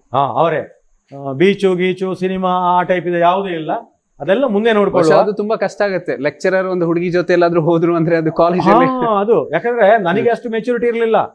ನೋಡಿ, ಹೆಣ್ಣು ಮಕ್ಳು ಯಾವಾಗಲೂ ಗಂಡು ಮಕ್ಕಳಿಂದ ಮೊದಲು ಮೆಚುರಿಟಿ ಬರ್ತದೆ ಅಂತ, ತುಂಬಾ ದೂರದೃಷ್ಟಿ ಇರ್ತದೆ ಅವರಿಗೆ. ನಮ್ದು ಕೆಲವೊಮ್ಮೆ ದುರಾದೃಷ್ಟಿ ಇರ್ತದೆ, ಅವ್ರದ್ದು ದೂರದೃಷ್ಟಿ ಇರ್ತದೆ. ಸೊ ಆ ರೀತಿಯಲ್ಲಿ ನನಗೆ ಬುದ್ಧಿ ಹೇಳುವ ಮದುವೆ ಆಗೋ ಮೊದಲೇ ಅವಳು ನನಗೆ ಹೇಳ್ತಿದ್ಲು, ಈ ರೀತಿ ಇದು ಅದೆಲ್ಲ ನಂತರ. ಹಾಗೆ ನಾನೇ ಕಂಟ್ರೋಲ್ ಮಾಡ್ಕೊ, ಹೌದಲ್ಲ ಅಂತ ಹೊಸ ವ್ಯಾಲ್ಯೂ ಸಿಸ್ಟಮ್, ನಾನು ಎಲ್ಲಿ ಹೋಗ್ತಿರ್ಲಿಲ್ಲ. ಆ ನಂತರ ಮನೆಯವ್ರನ್ನ ಒಪ್ಪಿಸಿ ಎಲ್ಲ ಎಂಗೇಜ್ಮೆಂಟ್ ಅದೆಲ್ಲ ಆಗಿ ಸಿಸ್ಟಮ್ಯಾಟಿಕ್ ಹೆಚ್ಚಿನವರಿಗೆ ಗೊತ್ತಿಲ್ಲ, ಇವತ್ತಿಗೆ ಕೆಲವರಿಗೆ ಗೊತ್ತಿಲ್ಲ. ಈ ರೀತಿ ಒಂದು ಪ್ರೇಮಾಂಕುರ ಆಗಿ, ಅಂದ್ರೆ ಕ್ಲಾಸ್ ಅಲ್ಲಿ ಪಾಠ ಮಾಡ್ತಾ ಇರ್ಬೇಕಾದ್ರೆ ನಿಮ್ಗೆ ಅನುರಾಧ ಅವ್ರ ಮೇಲೆ ಅನುರಾಗದ ಅಲೆಗಳು ಮೂಡ್ಲಿಕ್ಕೆ ಶುರು ಆಯ್ತು. ಹೇಳಿದ್ರೆ ಏನಾಗ್ತಿತ್ತು ಅಂದ್ರೆ, ಆಗ ಈ ಹಾಸ್ಟೆಲ್ ಅಲ್ಲಿ ಅವಳು ಇರ್ತಿರ್ಲಿಲ್ಲ ಇಲ್ಲಿ ಕೆಲವೊಮ್ಮೆ. ಆಗ ಇಲ್ಲೆಲ್ಲ ವೋಟಿಂಗ್ ಎಲ್ಲ ಮಾಡ್ತಿದ್ರು, ಬೆಸ್ಟ್ ಟೀಚರ್ ಯಾರು. ಆಗ ಕೆಲವೊಮ್ಮೆ ನಾವೆಲ್ಲ ವಿನ್ ಆದದ್ದುಂಟು. ಅಂದ್ರೆ ಇವರ ಇನ್ಫ್ಲುಯೆನ್ಸ್ ಅಲ್ಲಿ ಸ್ವಲ್ಪ ಜಾಸ್ತಿ ಓಟ್ ಬರ್ತಿತ್ತು, ಅದು ಗೊತ್ತಿಲ್ಲ ಅದೇನಾದ್ರೆ ಹಾಗಾಗಿ. ಅಲ್ಲ ಅಂದ್ರೆ ನಿಮ್ಮ ಪಾಠ ಚೆನ್ನಾಗಿತ್ತು, ಇದೇನಾಯ್ತು, ಅವಳಿಗೂ ಕೂಡ ಅವಳ ಸಹಪಾಠಿಗಳು ನೋಡಿ ಅವ್ರನ್ನ ನೋಡ್ತಾರೆ, ಈಗ ಒಳ್ಳೆ ಇಂಗ್ಲಿಷ್ ಇದೆ, ಒಳ್ಳೆ ಸ್ಮಾರ್ಟ್ ಇದ್ದಾರೆ, ಹಾಗಿದ್ದಾರೆ ಏನೋ ಹೇಳಿರ್ತಾರೆ ನೋಡಿ, ಅವಳಿಗೆ ಇಫೆಕ್ಟ್ ಆಗಿರ್ಬೋದು. ಎಲ್ಲಿ ಈಗ ಪ್ರೇಮಾಂಕುರ ಆಗ್ತದೆ ಹೇಳಲಿಕ್ಕೆ ಆಗಲ್ಲ, ಯಾವ ಮೊಮೆಂಟ್ ಯಾವ ಕಾರಣ ಏನು. ಹಾಗೆ ಅವಳೆ ನನಗೆ ವಿಜಯ ಪ್ರಕಾಶ್ ಹೇಳೋ ಅವನು ಹೇಳ್ತಾ ಇದ್ದ, ಎಂತ ನಗು ಅವಳು, ಮಲ್ಲಿಗೆ ಹೂ ಇಟ್ಕೊಂಡು ನಕ್ಕಿದ್ರೆ ಇಡೀ ಹೃದಯ ಗೆಲ್ಲುವಂತದ್ದೇ ಅಂತ ಹೇಳಿ. ಹಾಗಾಗಿ ಅವನು ಕೂಡ ಕೆಲ ಕಾಮನ್ಗೆ, ಯಾಕಂದ್ರೆ ನನ್ನ ಮಧ್ಯವರ್ತಿ, ನಮ್ಮ ಕನೆಕ್ಟ್ ಮಾಡ್ಲಿಕ್ಕೆ. ಅವಾಗ ಸೋಷಿಯಲ್ ಮೀಡಿಯಾ ಯಾವುದೇ ಇಲ್ಲ, ಮತ್ತೆ ಒಂದು ಹೆಣ್ಣ ಹತ್ರ ಧೈರ್ಯವಾಗಿ ಮಾತಾಡುವಂತ ತಾಕತ್ತಿಲ್ಲ. ಅದಕ್ಕೆ ಆಡೆಡ್ ಟು ದಟ್ ನಾನು ಟೀಚರು, ಯಾಕಂದ್ರೆ ನನ್ನ ಘನತೆ ಗೌರವ ಕಾಪಾಡಬೇಕು ಅದಿತ್ತು. ಸೊ ಆ ರೀತಿಯಲ್ಲಿ ಇದಾಗಿ ನಾವು ಮದುವೆ ಆದೆವು. ಮದುವೆ ಆದ ನಂತರ ಏನಾಯ್ತು ಹೇಳಿದ್ರೆ, ನನ್ನ ಒಂದು ಏನೋ ನಾನೊಂದು ಸಾಧನೆ ಮಾಡಬೇಕು ಅಂತ ಹೇಳುವಂಥದ್ದು ಅವಳಿಗಿತ್ತು. ಮತ್ತೆ ನಾನು ಏನು ಹಂಚಿಕೊಂಡ್ರು ಕೂಡ ನೀವು ಇದು ಮಾಡಿ ತೊಂದರೆ ಇಲ್ಲ ಅಂದ್ರೆ ತುಂಬಾ ತ್ಯಾಗ ಮಾಡಿದವಳು ನಿಜವಾಗ್ಲೂ ಕೂಡ. ಯಾಕಂದ್ರೆ ನೀವು ಹೆಚ್ಚುವರಿ ಕೆಲಸ ಅಂತ ಹೇಳಿದಾಗ ಬಹುಶಃ ಮನೆಗೆ ಬರ್ಬೇಕಾದ್ರೂ ಲೇಟ್ ಆಗ್ತಿತ್ತು. ನಾನು PhD ಗೈಡೆನ್ಸ್ ಮಾಡುವಾಗ ಮಕ್ಕಳು ನಮ್ಮ ಮನೆಗೆ ಬರ್ತಿದ್ರು, ಮನೆಯಲ್ಲೆಲ್ಲ ರಗಳೆ ಆಗ್ತದೆ ಅಂತ ನಾನು ಎಲ್ಲೆಲ್ಲಿ ಡಿಪಾರ್ಟ್ಮೆಂಟ್ ಅಲ್ಲಿ ಕೂತ್ಕೊಂಡೆ ನಾನು ಮಾಡ್ತಿದ್ದೆ. ಸಂಡೇ ಕೂಡ ಮನೆಯಲ್ಲಿ ಇರ್ತಿರ್ಲಿಲ್ಲ. ಹೌದು, ಅಂದ್ರೆ ಒಂದು ರೀತಿಯ ಪಾಸಿಟಿವ್ ಹುಚ್ಚು ಅಂತ ಹೇಳ್ತೇವಲ್ಲ, ಅಲ್ಲಿ ನಿಜವಾಗ್ಲೂ ಪಾಸಿಟಿವ್ ಮ್ಯಾಡ್ನೆಸ್ ಅಂತ, ಹೌದು, ಆ ರೀತಿದದು ಅಬ್ಸೆಷನ್ ಹಾಗೆ ಆಗಬೇಕು ಅಂತ. ಆ ರೀತಿಯಾಗಿ ತುಂಬಾ ನೋವು ಹಂಚಿಕೊಂಡದ್ದುಂಟು ಅವಳು. പക്ഷെ ಎಲ್ಲೊಂದ್ ಕಡೆ ನಿಮ್ಗೆ ಜೀವನದಲ್ಲಿ ಅವ್ರ ಜೊತೆ ಜಾಸ್ತಿ ಟೈಮ್ ಸ್ಪೆಂಡ್ ಮಾಡ್ಲಿಲ್ಲ, ಆ ತರದ್ ಏನಾದ್ರು ಒಂದು ಮನಸ್ಸಲ್ಲಿ ಇದೆಯಾ? ಅದು ಖಂಡಿತ ಇದೆ. ಯಾಕಂದ್ರೆ ಮಗಳಾದ ನಂತರ ಮಗಳನ್ನು ಬೆಳೆಸಿದವಳು ನಾನು. ಇಲ್ಲಿಯೇ ವಿಶ್ವಮಂಗಲ ಸ್ಕೂಲಿಗೆ ಹೋಗಿ ಮಗುವನ್ನು ರೆಡಿ ಮಾಡಿ ಕಳಿಸುವಂತದ್ದು, ಕರ್ಕೊಂಡು ಬರುವಂತದ್ದು. ಯಾಕಂದ್ರೆ ಇಲ್ಲಿ ಮದುವೆ ಆದ ಸಂದರ್ಭದಲ್ಲಿ ಪೂರ್ಣಪ್ರಜ್ಞಾ ಕಾಲೇಜಲ್ಲಿ ನಾನು ಬಿಟ್ಟ ಪೋಸ್ಟಿಗೆ ಬಂದವ SCಗೆ ಪಡ್ನೇಕರ್ ಅಂತ ಹೇಳುವವರಿಗೆ, ಅವ್ರಿಗೆ ಕಂಟಿನ್ಯೂ ಮಾಡ್ಲಿಕ್ಕೆ ಮಕ್ಕಳು ಬಿಟ್ಟಿಲ್ಲ, ಅವ್ರು ಹೋದ್ರು. ಅದೇ ಹುದ್ದೆಗೆ ಇವಳು ಹೋಗಿ ಸೇರಿದ್ರು ತಾತ್ಕಾಲಿಕ ನೆಲೆಯಲ್ಲಿ. ಹಾಗೆ ಆಮೇಲೆ ಬೆಸೆಂಟ್ ಕಾಲೇಜ್ ಸೇರಿ ಅವರು ನಿಮ್ಮ ಪ್ರೊಫೆಷನ್ ಗೆ ಬಂದ್ರು. ಹೌದೌದು, ಅವಳು ಟೀಚಿಂಗ್ ಅವಳು ಬಂದು, ಅಂದ್ರೆ ಮದುವೆ ಮೊದಲೇ ಪೂರ್ಣಪ್ರಜ್ಞಾನಲ್ಲಿ ಅವಳು ಸೇರಿದ್ಲು ಅವಳು. ಸೊ ಹಾಗಾಗಿ ಅವಳು 8 ಗಂಟೆಗೆ ಹೋಗ್ಬೇಕಿತ್ತು ಬಸ್ ಹತ್ತಿಕೊಂಡು, ನಾನು 8:15 ಮಗುವನ್ನು ರೆಡಿ ಮಾಡಿ ಕಳಿಸ್ಬೇಕಿತ್ತು. ಹಾಗಾಗಿ ಮಗಳನ್ನು ದೊಡ್ಡದು ಮಾಡ್ಲಿಕ್ಕೆ ಅದೇ ರೀತಿಯಲ್ಲಿ ನನ್ನ ಶಾಲೆ ಕರ್ಕೊಂಡು ಹೋಗುದು, ಅಲ್ಲಿಂದ ಕರ್ಕೊಂಡು ಬರುವಂಥದ್ದೆಲ್ಲ. ಆದ್ರೆ ಮಗುವಿನ ಜೊತೆಗೆ ಹೆಚ್ಚು ಕೆಲಸ ಮಳೆ ಆಗೋದಿಲ್ಲ, ಮೇಲೆ ಅದನ್ನು ಬೇಬಿ ಸಿಟ್ಟಿಂಗ್ ಅಲ್ಲೆಲ್ಲ ಬಿಡ್ತಿದ್ದೆ. ಈಗ ಸಂಶೋಧನಾ ವಿದ್ಯಾರ್ಥಿಗಳಿದ್ದಾರೆ, ಅವ್ರ ಹತ್ರ ಕೆಲಸ ಮಾಡ್ಬೇಕು, ಓಡಿ ಆಯ್ತು ನಾನು. ಈಗಾದ್ರೆ ನಮ್ಗೆ ಒಂದು ರಿಸರ್ಚ್ ಮಾಡ್ಬೇಕು ಇಲ್ಲ PhD ಮಾಡ್ಬೇಕು ಅಂದ್ರೆ ವಿಷಯಗಳನ್ನ ಸಂಗ್ರಹ ಮಾಡ್ಲಿಕ್ಕೆ ಇಂಟರ್ನೆಟ್ ಇದೆ, ಅಲ್ಲಿ ಇಲ್ಲಿ ಹೋಗ್ಬೇಕು ಅಂತಿಲ್ಲ. ಬಟ್ ಆಗ ನೀವು ಎಲ್ಲ ಪುಸ್ತಕಗಳನ್ನು ಓದ್ಬೇಕಿತ್ತು, ಹುಡುಕಬೇಕಿತ್ತು, ಸಾಕಷ್ಟು ಸಮಯ ನೀವು ಬೇರೆ ಬೇರೆ ರಿವ್ಯೂ ಆಫ್ ಲಿಟರೇಚರ್ ಅಂತ ಹೇಳ್ತೇವೆ, ಇವತ್ತು ಬಹಳ ಸುಲಭದಲ್ಲಿ ಮಾಡ್ತಾರೆ ವಿದ್ಯಾರ್ಥಿಗಳು. ಹಾಗಾಗಿ ಎಲ್ಲ ಪೂರ್ತಿ ಆರ್ಟಿಕಲ್ ಓದಿ ಅದನ್ನು ಸಂಕ್ಷಿಪ್ತಗೊಳಿಸಿ ಹಾಕೊಂಡು ಹೋಗ್ಬೇಕು. ಆ ರೀತಿದ್ದು ಒಂದು ರೀತಿ ಆಯ್ತು. ಆಮೇಲೆ ನಾನು ಇಲ್ಲಿ ಕ್ವಾರ್ಟರ್ಸ್ಗೆ ಬಂದ ನಂತರ ಕೂಡ ಇಲ್ಲಿ ಏನ್ ಮಾಡ್ತಿದ್ದೆವು, 9 ಗಂಟೆ ರಾತ್ರಿವರೆಗೆ ಅಲ್ಲಿ ಇರ್ತಿದ್ದೇನೆ. ಆಮೇಲೆ ಬರೋದು, ಊಟ ಮಾಡೋದು, ಈ ರೀತಿದ್ದು. ಬೆಳಿಗ್ಗೆ ಬೇಗ ಹೋಗುವಂಥದ್ದು. ಇವತ್ತು ನಾನು ಕುಲಪತಿ ಆದ್ರೂ ಕೂಡ ಇವತ್ತು ಏನ್ ಮಾಡ್ತೇನೆ ಅಂದ್ರೆ 12 ಗಂಟೆ ಕೆಲಸ ಮಾಡ್ತೇನೆ ನಾನು. ಬೆಳಿಗ್ಗೆ 8:30 ಹೋಗ್ತೇನೆ ನಾನು. 8:30 10 ಗಂಟೆ ತನಕ ನಾನು ಕಾವೇರಿ ಗೆಸ್ಟ್ ಹೌಸ್ ಅಲ್ಲಿ ಯಾರೆಲ್ಲ ನನ್ನನ್ನು ಮೀಟ್ ಆಗ್ಲಿ ಬರ್ತಾರೆ ಸಂದರ್ಶನಕ್ಕೆ, ಅವರಿಗೆಲ್ಲ ನಾನು ಅವಕಾಶ ಮಾಡಿ ಕೊಡ್ತೇನೆ, ಆಡಿಯನ್ಸ್. ಯಾಕಂದ್ರೆ ಆಫೀಸಿಗೆ ಬಂದ್ರೆ ಈ ಪ್ರೋಟೋಕಾಲ್, ಚೀಟಿ ಕೊಡಬೇಕು, ಕಾಯ್ಬೇಕು, ಇನ್ನೊಬ್ರು ಕಾಯ್ತಾರೆ ಅಂತ ಹೇಳಿ ಅವರು ಮಾತಾಡ್ಲಿಕ್ಕೂ ಆಗಲ್ಲ. ಇಲ್ಲಿ ಏನು ಪ್ರೋಟೋಕಾಲ್ ಇರೋದಿಲ್ಲ, ಬಂದವರು ಮುಕ್ತವಾಗಿ ನಂತರ ಚರ್ಚೆ ಮಾಡ್ಬೋದು, ಅದು ಮಾಡ್ತೇನೆ. ಆಮೇಲೆ ಮಧ್ಯಾಹ್ನ ನಾನು ಊಟ ಮಾಡಿ 2:30ಗೆ ಪುನಃ ಹೋಗ್ತೇನೆ. 2:30 ಇಂದ 3:30 ತನಕ ಪುನಃ ನಾನು ಲಭ್ಯ ಇದರಲ್ಲಿ. ಈ ಎಲ್ಲ ನಿಮ್ಮ ಒತ್ತಡದ ಕೆಲಸಗಳು ಇದೆಲ್ಲವನ್ನ ಬಹುಶಃ ಒಂದು ಫ್ಯಾಮಿಲಿಯನ್ನ ನಡೆಸಬೇಕು ಅಂತ ಹೇಳಿದ್ರೆ ಅವರ ತ್ಯಾಗ ತುಂಬಾ ದೊಡ್ಡದಿದೆ. ನೀವು ಇವತ್ತು ಈ ಸ್ಥಾನವನ್ನ ಅಲಂಕರಿಸಲಿಕ್ಕೆ ನಿಮ್ಮ ಬಗ್ಗೆ ಅವರು ಒಂದಷ್ಟು ಮಾತುಗಳನ್ನು ಹೇಳಿದ್ದಾರೆ, ಅದನ್ನ ಕೇಳ್ಕೊಂಡು ಬರುವ. ವೀಕ್ಷಕರೆಲ್ಲರಿಗೂ ನಮಸ್ಕಾರ. ಎಡಪಡಿತರ ಬಗ್ಗೆ ಹೆಚ್ಚು ನಾನೇ ಹೇಳುವಂಥದ್ದಂತ ಅವರೇ ಎಲ್ಲ ಹೇಳಿದ್ದಾರೆ, ನನಗೆ ಹೆಚ್ಚು ಹೇಳುವಂಥದ್ದೇನಿಲ್ಲ. ನಮ್ಮ ಮದುವೆಯಾಗಿ 36 ವರ್ಷದಲ್ಲಿ ಆರಾಮಾಗಿದೆ ಲೈಫ್, ಏನು ಪ್ರಾಬ್ಲಮ್ ಆಗಲಿಲ್ಲ. ಒಂದು ಅವರದ್ದು ಮೆಚ್ಚುವಂಥ ಗುಣ ಎಲ್ಲ ತುಂಬ ಉಂಟು, ಆದರೆ ಅದರಲ್ಲಿ ಒಂದು ಮ್ಯೂಚುವಲ್ ರೆಸ್ಪೆಕ್ಟ್.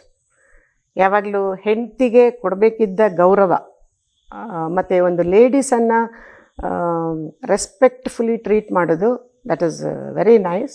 ತುಂಬ ಚೆನ್ನಾಗಿ ಯಾವಾಗಲೂ ಕೊಡುವ ರೆಸ್ಪೆಕ್ಟ್ ಕೊಡ್ತಾರೆ. ಮತ್ತು ನನಗೆ ತುಂಬ ಫ್ರೀಡಮ್ ಕೊಟ್ಟಿದ್ದಾರೆ. ನಾನು ಯಾವುದೇ ವಿಷಯವನ್ನು ಅವ್ರ ಹತ್ರ ಕೇಳಿ ಮಾಡಬೇಕಂತಿಲ್ಲ, ಅವರಿಗೆ ಇನ್ಫಾರ್ಮೇಷನ್ ಹೇಳಿದರೆ ಸಾಕು. ಸೊ ಡಿಸಿಷನ್ ಮೇಕಿಂಗ್ ವಿಷಯದಲ್ಲಿ ನನಗೆ ಸಂಪೂರ್ಣ ಸ್ವಾತಂತ್ರ್ಯ ಇತ್ತು. ಹಣ ಆಗಲಿ, ಮನೆ ವಿಷಯಗಳಾಗಲಿ, ಎಂತ ಆಗಲಿ. ಬಟ್ ಅವ್ರು ತುಂಬ ಸರಿ ಹೇಳ್ತಾರೆ, ಅವಳು ತುಂಬ ತ್ಯಾಗ ಮಾಡಿದ, ಹಾಗೇನಿಲ್ಲ. ಎಲ್ಲ ಹೆಂಡತಿಯಂದರು ಮಾಡಬೇಕಾದ್ದನ್ನೇ ನಾನು ಮಾಡಿರೋದು. ಮೇ ಬಿ ಮದುವೆ ಆದ ಶುರುವಲ್ಲೇ ಗೊತ್ತಾಯಿತು ನನಗೆ ಹೆಚ್ಚು ಮನೆ ಸೈಡ್ ವಿಷಯಗಳನ್ನು ಅವರಿಗೆ ಜವಾಬ್ದಾರಿ ತಗೊಳ್ಳಿಕ್ಕೆ ಆಗಲಿಕ್ಕಿಲ್ಲ ಅನ್ನೋದು. ಸೊ ಐ ಡಿಸೈಡೆಡ್, ಅವರು ನಮ್ಮ ಮನೆ ವಾರ್ತೆ ಎಲ್ಲ ನಾನು ನೋಡ್ಕೋತೇನೆ, ಅವ್ರಿಗೇನು ಮಾಡಬೇಕಿದ್ದ ಅವ್ರು ಮಾಡಲಿ ಅಂತ. ಬಟ್ ಹಿ ಪ್ರೂವ್ಡ್, ಅವರು ಪ್ರತಿಯೊಂದು ಜವಾಬ್ದಾರಿ, ಅವ್ರಿಗೆ ಕೊಟ್ಟ ಜವಾಬ್ದಾರಿಯನ್ನು ತುಂಬ ಅಚ್ಚುಕಟ್ಟಾಗಿ ಮತ್ತು ಒಂಥರ ನಾವೆಲ್ಲರೂ ಹೆಮ್ಮೆ ಪಡೋ ಹಾಗೆ, ಅದು ಒಂದು ವಿಷಯ. ನಾನಿದು ಹೆಚ್ಚಾಗಿ ಅವ್ರ ಎದುರಿಗೆ ಹೇಳಲಿಲ್ಲ. ಇವತ್ತು ನಿಮ್ಮ ಚಾನಲ್ನವರು ನಿಮ್ಮದೊಂದು ಬೈಟ್ ಬೇಕು ಅಂತ ಹೇಳಿದ ಕಾರಣ ಇದು ಹೇಳಬೇಕಾಯ್ತು. ಅವರೆಲ್ಲ ಸುತ್ತಮುತ್ತ ಇದ್ದು ಕೇಳಿಸ್ಕೊಂಡ್ರೆ ನನಗೆ ಗೊತ್ತಿಲ್ಲ. But that part I always appreciate. ಯಾಕಂದರೆ ಅವರಿಗೆ ಒಂದು ಕೊಟ್ಟ ಕೆಲಸ ಯಾವುದೇ ಆಗಲಿ, ಈವನ್ ಮನೆಯಲ್ಲಿ ಸಂಡೇಲಿ ಆದರೂ ಒಂದು ವೇಳೆ ಪಕ್ಕನೇ ಫ್ರೀ ಇದ್ದರೆ ಕಿಚನ್ಗೆ ನಾನು ನಿಂಗೇನು ಹೆಲ್ಪ್ ಮಾಡಬೇಕು ಅಂತ ಬಂದಾಗ ದ ಪರ್ಫೆಕ್ಷನ್, ಪ್ರತಿಯೊಂದು ಕೆಲಸವು ತುಂಬ ಪರ್ಫೆಕ್ಟಾಗಿ ಆಗಬೇಕು, ಅವ್ರಿಗೆ ನೀಟಾಗಿ ಆಗಬೇಕು. ಹಾಗಾಗಿ ಮತ್ತು ಎಲ್ಲ ವಿಷಯದಲ್ಲಿ ಕೋಆಪರೇಷನ್, ಏನು ಪ್ರಾಬ್ಲಮ್ ಇಲ್ಲ, ನನಗೆ ಆರಾಮಾಗಿದ್ದೇನೆ. ನನಗೆ ಒಂದು ಎಂತಂದರೆ, ನಂದು ಫ್ಯಾಮಿಲಿ ಬ್ಯಾಕ್ಗ್ರೌಂಡು ಎಲ್ಲ ನನ್ನ ಅಣ್ಣಂದರು, ನನ್ನ ಪಪ್ಪ ಸ್ಕೂಲ್ ಟೀಚರ್ ಆಗಿದ್ದರು, ಅಣ್ಣಂದರೆಲ್ಲ ಅಡ್ಮಿನಿಸ್ಟ್ರೇಟಿವ್ ಪೋಸ್ಟ್ಗಳಲ್ಲಿ ಇದ್ದರು. ಸೊ ನನಗೆ ಅಡ್ಮಿನಿಸ್ಟ್ರೇಟಿವ್ ಪೋಸ್ಟಿಗೆ ಏನೆಲ್ಲ ಜವಾಬ್ದಾರಿಗಳು ಬರ್ತದೆ, ಎಷ್ಟು ಸ್ಯಾಕ್ರಿಫೈಸಸ್ ಬೇಕಾಗುತ್ತೆ ಅನ್ನೋ ಬಗ್ಗೆ ಅರಿವಿತ್ತು. ಹಾಗಾಗಿ ನನಗೆ ಹೊಂದಿಕೊಳ್ಳಿಕ್ಕೆ ಹೆಚ್ಚು ಕಷ್ಟ ಆಗಲಿಲ್ಲ. ಮತ್ತು ಅಡ್ಮಿನಿಸ್ಟ್ರೇಟಿವ್ ಪೋಸ್ಟಲ್ಲಿ ಇದ್ದ ಮೇಲೆ ಆ ಪೋಸ್ಟಿಗೆ ಜಸ್ಟಿಸ್ ಕೊಡಬೇಕಾದ್ದು ನ್ಯಾಯವೇ. ನಾನು ಒಂದು ಟೀಚರ್ ಆಗಿದ್ದ ಕಾರಣ, ನನಗೂ ಯೂನಿವರ್ಸಿಟಿ ಸಿಸ್ಟಮ್ ಒಳಗೇ ಇದ್ದ ಕಾರಣ ಆ ಜವಾಬ್ದಾರಿಗಳು ಯಾವುದು, ಅದನ್ನು ಹೇಗೆ ನಿಭಾಯಿಸಬೇಕು ಅನ್ನೋ ಬಗ್ಗೆ ಅರಿವಿತ್ತು, ಜ್ಞಾನ ಇತ್ತು. ಹಾಗಾಗಿ ನನಗೆ ಕೋಆಪ್ರೇಟ್ ಮಾಡೋದೇನು ಕಷ್ಟ ಆಗಲಿಲ್ಲ. ಹಾಗಾಗಿ ಏನೋ ದೇವರ ದಯೆ ಇಲ್ಲಿವರೆಗೆ ಚೆನ್ನಾಗಿ ನಡ್ಕೊಂಡು ಬಂದಿದೆ. ಎಲ್ಲರ ಆಶೀರ್ವಾದ ನಮ್ಮ ಮೇಲೆ ಹೀಗೆ ಇರಲಿ ಅಂತ ಬಿಡ್ತಾ ನಮಸ್ಕಾರ. ಸರ್, ನಿಮ್ಮ ಶ್ರೀಮತಿಯವರು ನಿಮ್ಮ ಬಗ್ಗೆ ಮಾತಾಡಿದ್ರು. ಬಹುಶಃ ಬಹಳ ಎಲ್ಲರಿಗಿಂತ ಜಾಸ್ತಿ ಹೆಮ್ಮೆ ಏನಾದರೂ ಇದ್ರೆ ಅವ್ರಿಗಿದೆ. ಯಾಕಂದ್ರೆ ಅವ್ರು ಅಷ್ಟು ಸ್ಯಾಕ್ರಿಫೈಸ್ ಮಾಡಿದ್ದಾರೆ, ನಿಮ್ಮ ಪ್ರತಿ ಏಳು ಬೀಳುಗಳನ್ನ ಹತ್ರದಿಂದ ಕಂಡವರು. ಹಾಗೆ ನಿಮ್ಮ ಮಗಳು ಕೂಡ ನಿಮ್ಮ ಬಗ್ಗೆ ಮಾತಾಡಿದ್ದಾರೆ, ಅದನ್ನು ಕೂಡ ನಾವು ನೋಡ್ಕೊಂಡು ಬರುವ. ನನ್ನ ತಂದೆ ಕುಲಪತಿ ಆದಾಗ ನಮಗೆ ಬಹಳ ಆತಂಕ. ಇವ್ರಿಗೆ ಇದೆಲ್ಲ ಆಗುತ್ತಾ, ಇದೆಲ್ಲ ಬೇಕಿತ್ತಾ, ಇನ್ನು ಇವ್ರ ಆರೋಗ್ಯ ಹಾಳಾದರೆ ಅಂತ.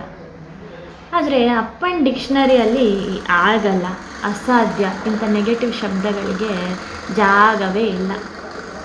ಅದು ಏನೇ ಕೆಲಸ ಕೊಟ್ಟರು ಅದನ್ನು ಫುಲ್ ತಿಳಿದು ಅದರ ಬಗ್ಗೆ ಕಲಿತು ಅದರ ಮೇಲೆ ಪರಿಣತಿ ಹೊಂದುವ ಸ್ವಭಾವ ಅವರದ್ದು.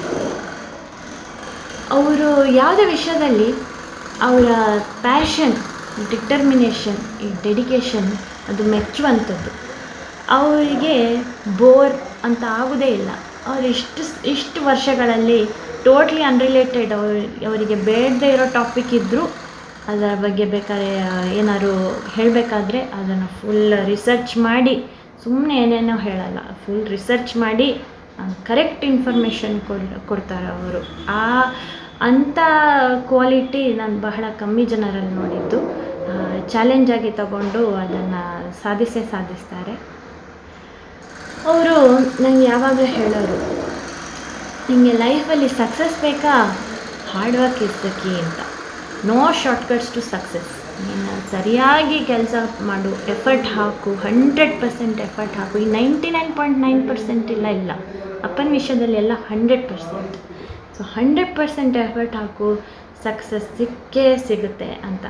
ಅವರು ಅದನ್ನು ಅವರ ಲೈಫಲ್ಲಿ ಫಾಲೋ ಮಾಡಿ ನಮಗೆ ತೋರಿಸ್ತಾರೆ, ನಮಗೆ ಹೇಳ್ಕೊಟ್ಟಿದ್ದಾರೆ. ಅದೇ ರೀತಿ ಅವರು ಮಾಡಿದ್ದಾರೆ.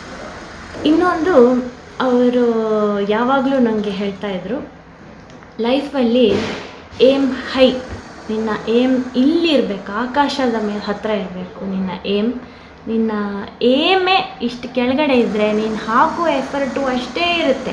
ನೀನು ಏಮ್ ಬೆಟ್ಟದಷ್ಟಿದ್ದಾಗಲೇ ನೀನು ಅಷ್ಟು ಎಫರ್ಟ್ ಹಾಕ್ತೀಯಾ, ಆ ಏಮ್ ರೀಚ್ ಮಾಡೋಕ್ಕೆ ಟ್ರೈ ಮಾಡ್ತೀಯಾ ಅಂತ. ಸೊ ಅದನ್ನು ನಾನು ನನ್ನ ಲೈಫಲ್ಲಿ ಇಂಪ್ಲಿಮೆಂಟ್ ಮಾಡಲಿಕ್ಕೆ ಟ್ರೈ ಮಾಡ್ತಾ ಇದ್ದೇನೆ ಇನ್ನು. ಆದರೆ ಇಷ್ಟು ಜನ ಬೇರೆಯವರೆಲ್ಲ ಬಂದು 3 ವರ್ಷದಲ್ಲಿ ಅಪ್ಪ ತುಂಬ ಕೆಲಸ ಮಾಡಿದ್ದಾರೆ, ತುಳು ಮಾತಾಡುವ ಕುಲಪತಿ, ನಮ್ಮ ಕುಲಪತಿ, ಜನಸಾಮಾನ್ಯರ ಕುಲಪತಿಯಾಗಿ ಅಂತ ಹೇಳಿದಾಗ, ಅದನ್ನೆಲ್ಲ ನೋಡಿದಾಗ ನನಗೆ ಭಾಳ ಹೆಮ್ಮೆ ಅನಿಸುತ್ತೆ.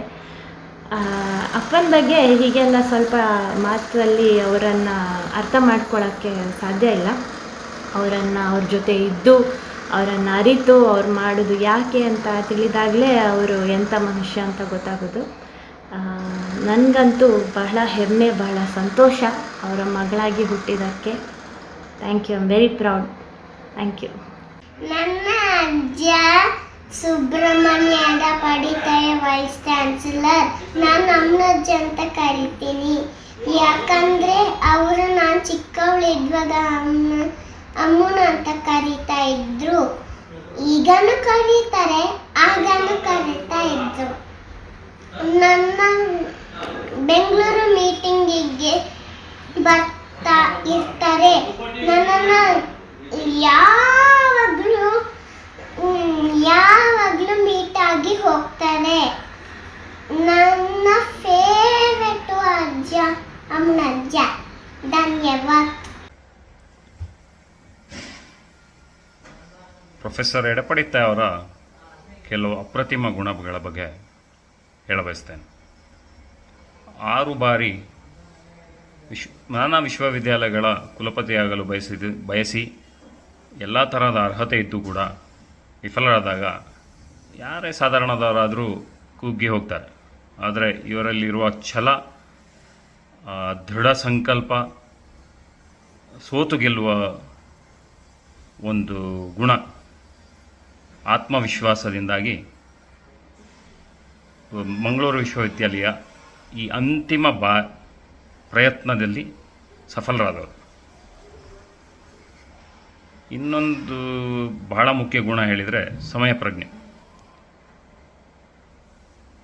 ಬೆಂಗಳೂರಂಥ ಊರಿನ ಟ್ರಾಫಿಕ್ನಲ್ಲಿ ಕೂಡ ಯಾವುದೇ ಒಂದು ಮೀಟಿಂಗ್ ಆಗಲಿ, ಎಲ್ಲಿಯಾದರೂ ಹೋಗೋದಾಗಲಿ, ಸಮಯದ 10 ನಿಮಿಷ ಮುಂಚಿತವಾಗಿ ಇರುವಂಥವ್ರು. ಒಬ್ಬರ 1 ನಿಮಿಷ ಸಮಯ ಕೂಡ ಹಾಳು ಮಾಡುವಂಥವ್ರಲ್ಲ.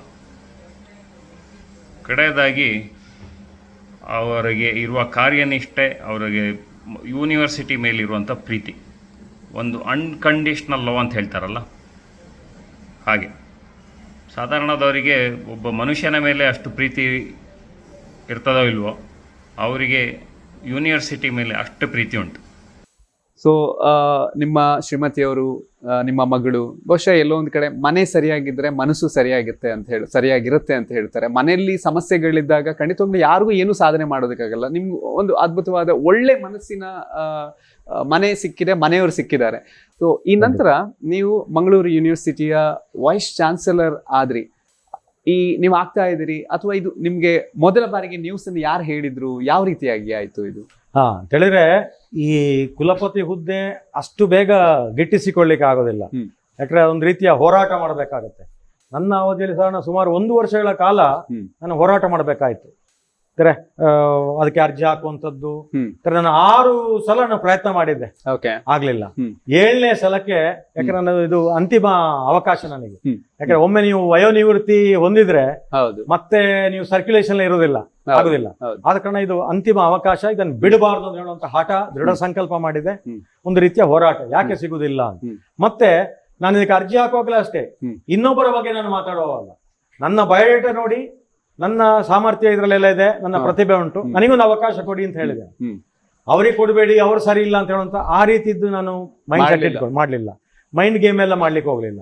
ಈ ರೀತಿಯಲ್ಲಿ ನಾನು ದೇವರ ಮೇಲೆ ಭಾರ ಹಾಕಿ, ಗುರು ಹಿರಿಯರನ್ನು ನೆನಪಿಸಿಕೊಂಡು, ಮಂಗಳೂರು ವಿಶ್ವವಿದ್ಯಾಲಯ ಇಷ್ಟೆಲ್ಲ ಅವಕಾಶ ಕೊಟ್ಟಿದೆ, ಎಲ್ಲವೂ ನಾನು ಮಾಡಿದ್ದೇನೆ.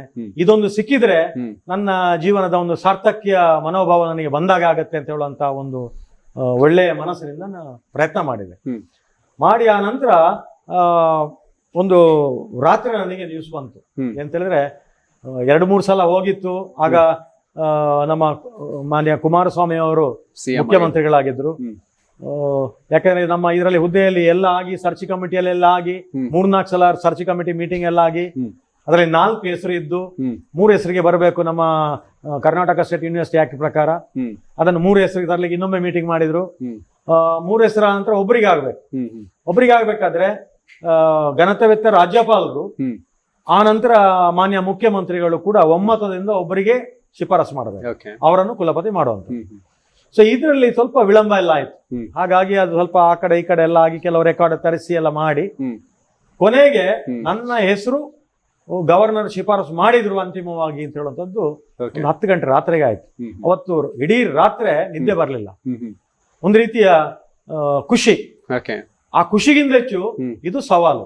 ಯಾಕೆಂದ್ರೆ ಇದು ಮಂಗಳೂರು ವಿಶ್ವವಿದ್ಯಾಲಯ ನನ್ನ ವಿಶ್ವವಿದ್ಯಾಲಯ, ನನ್ನ ತಾಯಿ ಇದ್ದಾಗ. ಹೌದು, ನಿಮ್ಮ ಜೀವನದ ಕೊಟ್ಟದ್ದು ಕಡಿಮೆ. ಈಗ ಒಂದು ದೇವರು ಕೊಟ್ಟಂತ ದೈವದತ್ತ ಒಂದು ಅವಕಾಶ ಸಿಕ್ಕಿದೆ. ಮಂಗಳೂರು ವಿಶ್ವವಿದ್ಯಾಲಯದ 9ನೇ ಕುಲಪತಿ ಆಗುವಂತ ಅವಕಾಶ ಸಿಕ್ಕಿದೆ. ಏನೆಲ್ಲ ಮಾಡಬಹುದು ಅಂತ ಹೇಳುವಂಥದ್ದು ಯೋಚನೆಯಲ್ಲಿ ನಿದ್ದೆ ಬರಲಿಲ್ಲ ಅನೇಕ. ಯಾಕಂದ್ರೆ ಎಲ್ಲ ಹುದ್ದೆ ಅಲಂಕರಿಸಿದವ ನಾನು.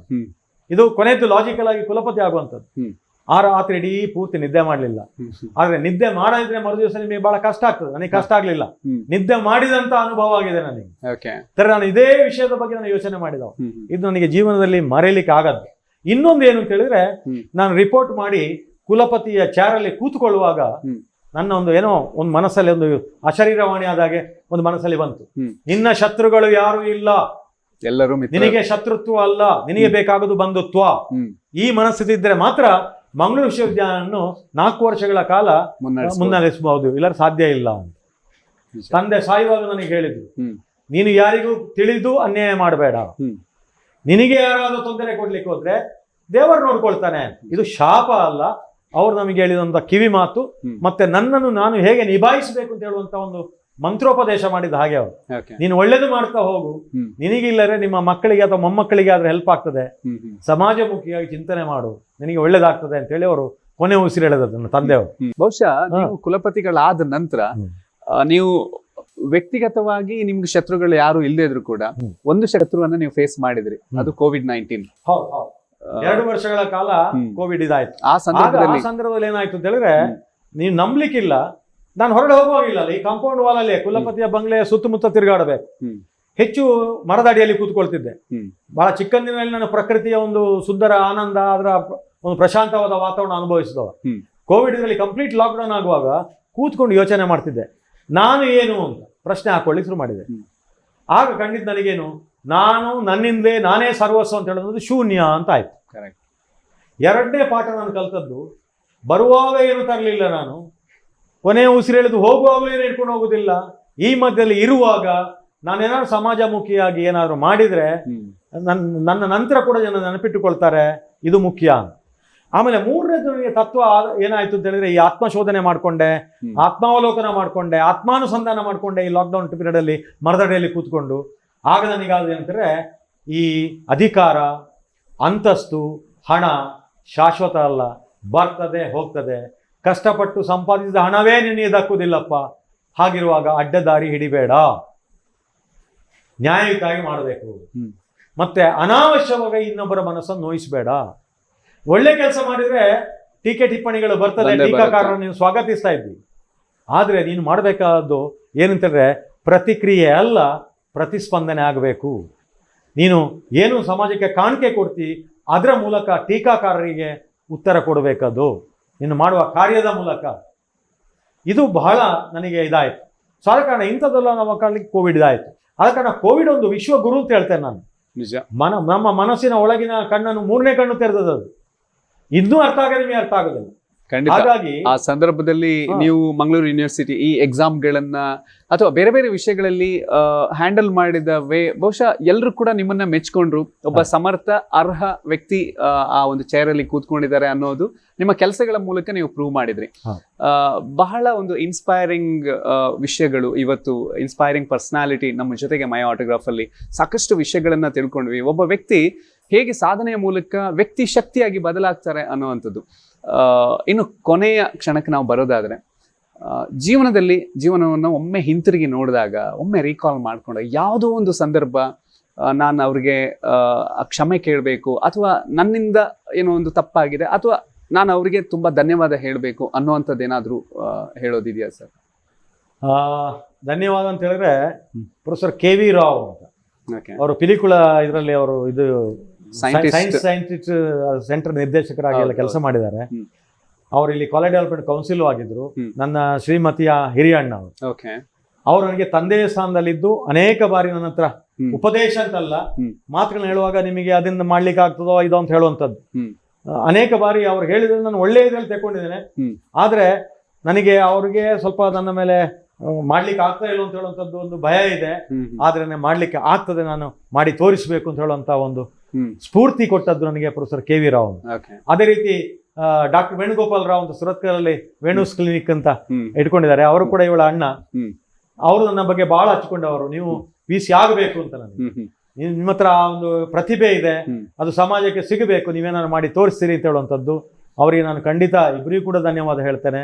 ಆ ರೀತಿ ನೋಡಿದ್ರೆ ಎಲ್ಲ ನನ್ನ ಭಾವಂದಿರಗಳು ಕೂಡ ನಾನು ಸಾಧನೆ ಮಾಡಬೇಕು ಅಂತ ಹೇಳಿ ಹೇಳುವಂಥದ್ದು. ಸೊ ಆ ದೃಷ್ಟಿಯಲ್ಲಿ ಇರುವಂಥದ್ದು.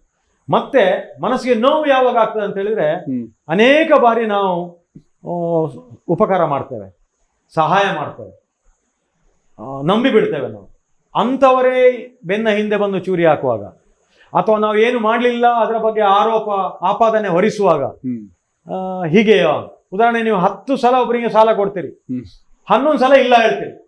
ಆಗ 10 ಸಲ ಕೊಟ್ಟದ ಮರಿತಾನೆ, ನೀವು ಉಪಯೋಗ ಇಲ್ಲ ಅಂತ ಹೇಳ್ತಾನೆ. ಆಗ ನಾನು ಮಾಡಿದ್ದು ತಪ್ಪ, ಆದ್ರೆ ನಾಳೆ ಯಾರೋ ಸಾಲ ಕೇಳಲಿಕ್ಕೆ ಬರೋವನಿಗೆ ನಾವು ಕೊಡಬಾರ್ದ, ಅಪಾತ್ರ ದಾನ ಆಗ್ತದ ಉಂಟಾ, ಇಂಥದ್ದೆಲ್ಲ ನಮ್ಮ ಮನಸ್ಸಿಗೆ ಬಂದು ನಾನು ಸ್ವಲ್ಪ ಇದು ಮಾಡ್ಕೊಂಡು. ಆದ್ರೆ ಡೂ ಗುಡ್ ಎನಿ ವೇ ಅಂತ ಹೇಳುವಂಥ ನನ್ನ ಮಂತ್ರಕ್ಕೆ ಅಂಟಿಕೊಂಡೆ. ಏನಾದ್ರೂ ಏನೇ ಹೇಳಲಿ, ನೀನು ಮಾಡೋದಂತ ಮಾಡು, ಕರ್ಮಣ್ಯವಾಧಿಕಾರಸ್ಥೆ ಮಾ ಫಲೇಶು ಕದಾಚನ, do your duty, leave the rest God. ಆ ರೀತಿ ಮಾಡ್ತಾ ಬಾ. ಅದು ನನಗೆ ಆತ್ಮತೃಪ್ತಿ ಕೊಟ್ಟಿದೆ, ಇವತ್ತಿಗೂ ಇದೆ, ಮುಂದೆ ಮಾಡುವಂಥ ಹುರುಪು ಹುಮ್ಮಸ್ಸಿದೆ. ಮತ್ತೆ ನನ್ನ ಕಷ್ಟ ಕಾರ್ಪಣ್ಯ ದುಃಖ ದುಮ್ಮಾನ ನನ್ನ ಇತಿಹಾಸನ ಮರಿಲಿಲ್ಲ. ಯಾಕಂದರೆ ಇತಿಹಾಸ ಮರೆತವ ಇತಿಹಾಸ ಸೃಷ್ಟಿಸಲಾರ ಅಂತ ಬಾಬಾ ಸಾಹೇಬ್ ಅಂಬೇಡ್ಕರ್ ಹೇಳಿದ್ದಾರೆ. ಸೊ ಎಲ್ಲ ಇದರಲ್ಲಿ ಆ ರೀತಿ ನಾನು ಸ್ಫೂರ್ತಿ ಪಡ್ಕೊಂಡು ಅನೇಕರಿಂದ. ನಿಜ, ನಿಮ್ಮ ಬದುಕು ಒಂದರ್ಥದಲ್ಲಿ ಒಂದು ಹರಿಯುವ ನದಿ ಹಾಗೆ ಹರಿದು ಬಂದಂಥ ಎಲ್ಲ ಸ್ಥಳಗಳಲ್ಲೂ ಹಸಿರನ್ನ ಸೃಷ್ಟಿ ಮಾಡಿದೆ. ಹೊಸ ಹೊಸ ಕಲ್ಪನೆಗಳನ್ನ, ಕನಸುಗಳನ್ನ ಎಷ್ಟೋ ಸಾವಿರಾರು ಜನರ ಮನಸ್ಸಲ್ಲಿ ಸೃಷ್ಟಿ ಮಾಡಿದೆ.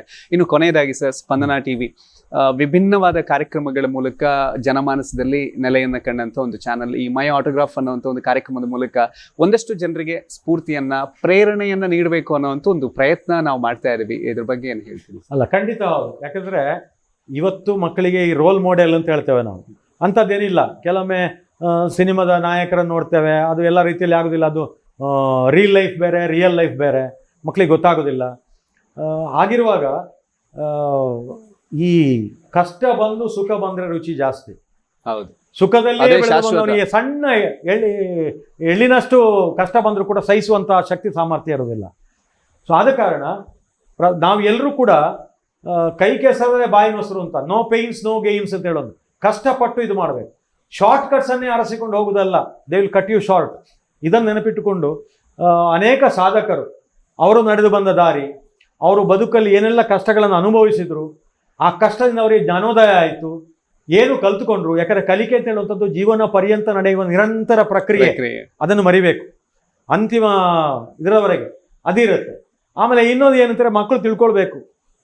ಏನಂತ ಹೇಳಿದ್ರೆ, ನಾವು ಯಾವಾಗ ಹೇಳ್ತೇವೆ values left in our children touch their destiny more than valuables left to them ಅಂತ. ಬ್ಯಾಂಕ್ ಬ್ಯಾಲೆನ್ಸ್ ಅಲ್ಲ, ಮರ್ಸಿಡೀಸ್ ಬೆನ್ಸ್ ಕಾರ್ ಅಲ್ಲ, ಜೀವನ ಮೌಲ್ಯಗಳು ಬಹಳ ಮುಖ್ಯ. ಈ ರಾಷ್ಟ್ರೀಯ ಶಿಕ್ಷಣ ನೀತಿ 2020 ಹೇಳುವುದು ಅದೇ, ರಾಷ್ಟ್ರ ಮೊದಲು, ಯಾವಾಗಲೂ ಮೊದಲು, ಇನ್ನೊಂದು ಚಾರಿತ್ರ್ಯ ನಿರ್ಮಾಣ ಆಗಬೇಕು ಅಂತ. ಅದು ಎರಡು ಇದ್ದರೆ ನೀನು ಏನು ಬೇಕಾದ್ರೂ ಸಾಧಿಸ್ಬೋದು, ರಾಷ್ಟ್ರದ ಒಂದು ಶಕ್ತಿ ಆಗ್ಬೋದು ಅಂತ. ಅದೇ ರೀತಿ ನಾವು ಕೂಡ ಅಷ್ಟೇ ಕಷ್ಟಪಟ್ಟು ಬದುಕುವುದು ಮುಖ್ಯ ಅಲ್ಲ, ಅರ್ಥಪೂರ್ಣವಾಗಿ ಪರಿಣಾಮಕಾರಿಯಾಗಿ ಸಮಾಜಮುಖಿಯಾಗಿ ಜೀವನ ನಡೆಸುವಂಥದ್ದೇ ಭಾಳ ಮುಖ್ಯ ಆಗತ್ತೆ. ಈ ಇದರಲ್ಲಿ ಎಲ್ಲರಿಂದೂ ನಾವು ಸ್ಫೂರ್ತಿ ಪಡ್ಕೊಳ್ಬೇಕಾಗತ್ತೆ. ಆದ ಕಾರಣ ನನ್ನ ಕೆಲವು ಅನುಭವ ಕೂಡ ಕೆಲವರಿಗೆ ಸ್ಫೂರ್ತಿ ಆಗ್ಬೋದು, ಕೆಲವರಿಗೆ ನೆಮ್ಮದಿಯನ್ನು ಕೊಡಬಹುದು, ಈ ರೀತಿದ್ದು ಇರುತ್ತೆ. ಎಸ್, ತುಂಬ ಖುಷಿ ಆಯಿತು ಸರ್. ನಿಮ್ಮ ಅಷ್ಟೆಲ್ಲ ಒತ್ತಡದ ಕೆಲಸದ ಮಧ್ಯೆ 1 ಗಂಟೆಗಳ ಅಮೂಲ್ಯವಾದ ಸಮಯವನ್ನು ನಮಗೋಸ್ಕರ, ನಮ್ಮ ವೀಕ್ಷಕರಿಗೋಸ್ಕರ ಮೀಸಲಿಟ್ರಿ. ಸ್ಪಂದನ ಟಿವಿಯ ಪರವಾಗಿ, ನಮ್ಮೆಲ್ಲ ವೀಕ್ಷಕರ ಪರವಾಗಿ ತಮಗೆ ಧನ್ಯವಾದಗಳು. ವೀಕ್ಷಕರೇ, ಇಷ್ಟೊತ್ತು ಮಂಗಳೂರು ವಿಶ್ವವಿದ್ಯಾನಿಲಯದ wise chancellor doctor PS Yedapadithaya ಅವರ ಬದುಕಿನ ಕಥೆಯನ್ನು ಕೇಳಿದ್ರಿ. ಜೀವನದಲ್ಲಿ ನಾವು ಏನೇ ಸಾಧನೆ ಮಾಡಲಿ, ಜನ ನಮ್ಮನ್ನು ಇಷ್ಟಪಡೋದು, ಗೌರವಿಸುವಂಥದ್ದು, ನಮ್ಮಲ್ಲಿರುವಂಥ ಒಳ್ಳೆಯತನ ಬೇರೆಯವ್ರಿಗೆ ನಾನೇನು ಮಾಡಿದೆ ಅನ್ನೋವಂಥದ್ದು ಮಾತ್ರ ಮುಖ್ಯವಾಗುತ್ತೆ. ಇವತ್ತಿನ ಎಪಿಸೋಡನ್ನು ಇಲ್ಲಿಗೆ ಮುಗಿಸ್ತಾ ನೆಕ್ಸ್ಟ್ ವೀಕ್ ಇನ್ನೊಬ್ಬ ಸಾಧಕನ ಜೊತೆಗೆ ನಾನು ನಿಮ್ಮ ನೆನಪಿನ ನಾವಿಕ RJ ಪ್ರಸನ್ನ ಬರ್ತೀನಿ. ಅಲ್ಲಿವರೆಗೂ ಯಾವಾಗಲೂ ಹೇಳೋ ಹಾಗೆ ಒಳ್ಳೆಯ ಯೋಚನೆ, ಒಳ್ಳೆಯ ಕೆಲಸಗಳು ಸದಾ ನಿಮಗೆ ಸಾಥನ್ನು ಕೊಡ್ತಾ ಇರಲಿ. ಖುಷಿಯಿಂದ ಇರಿ. ಸ್ಪಂದನ ಚಾನಲ್ ನೋಡ್ತಾ ಇರಿ. ಧನ್ಯವಾದಗಳು. ಎಲ್ಲ ವೀಕ್ಷಕ ಬಂಧುಗಳಿಗೆ ಮಂಗಳೂರು ವಿಶ್ವವಿದ್ಯಾಲಯ ಶುಭಾಶಯಗಳು. ನಮಸ್ಕಾರ. ಎಸ್.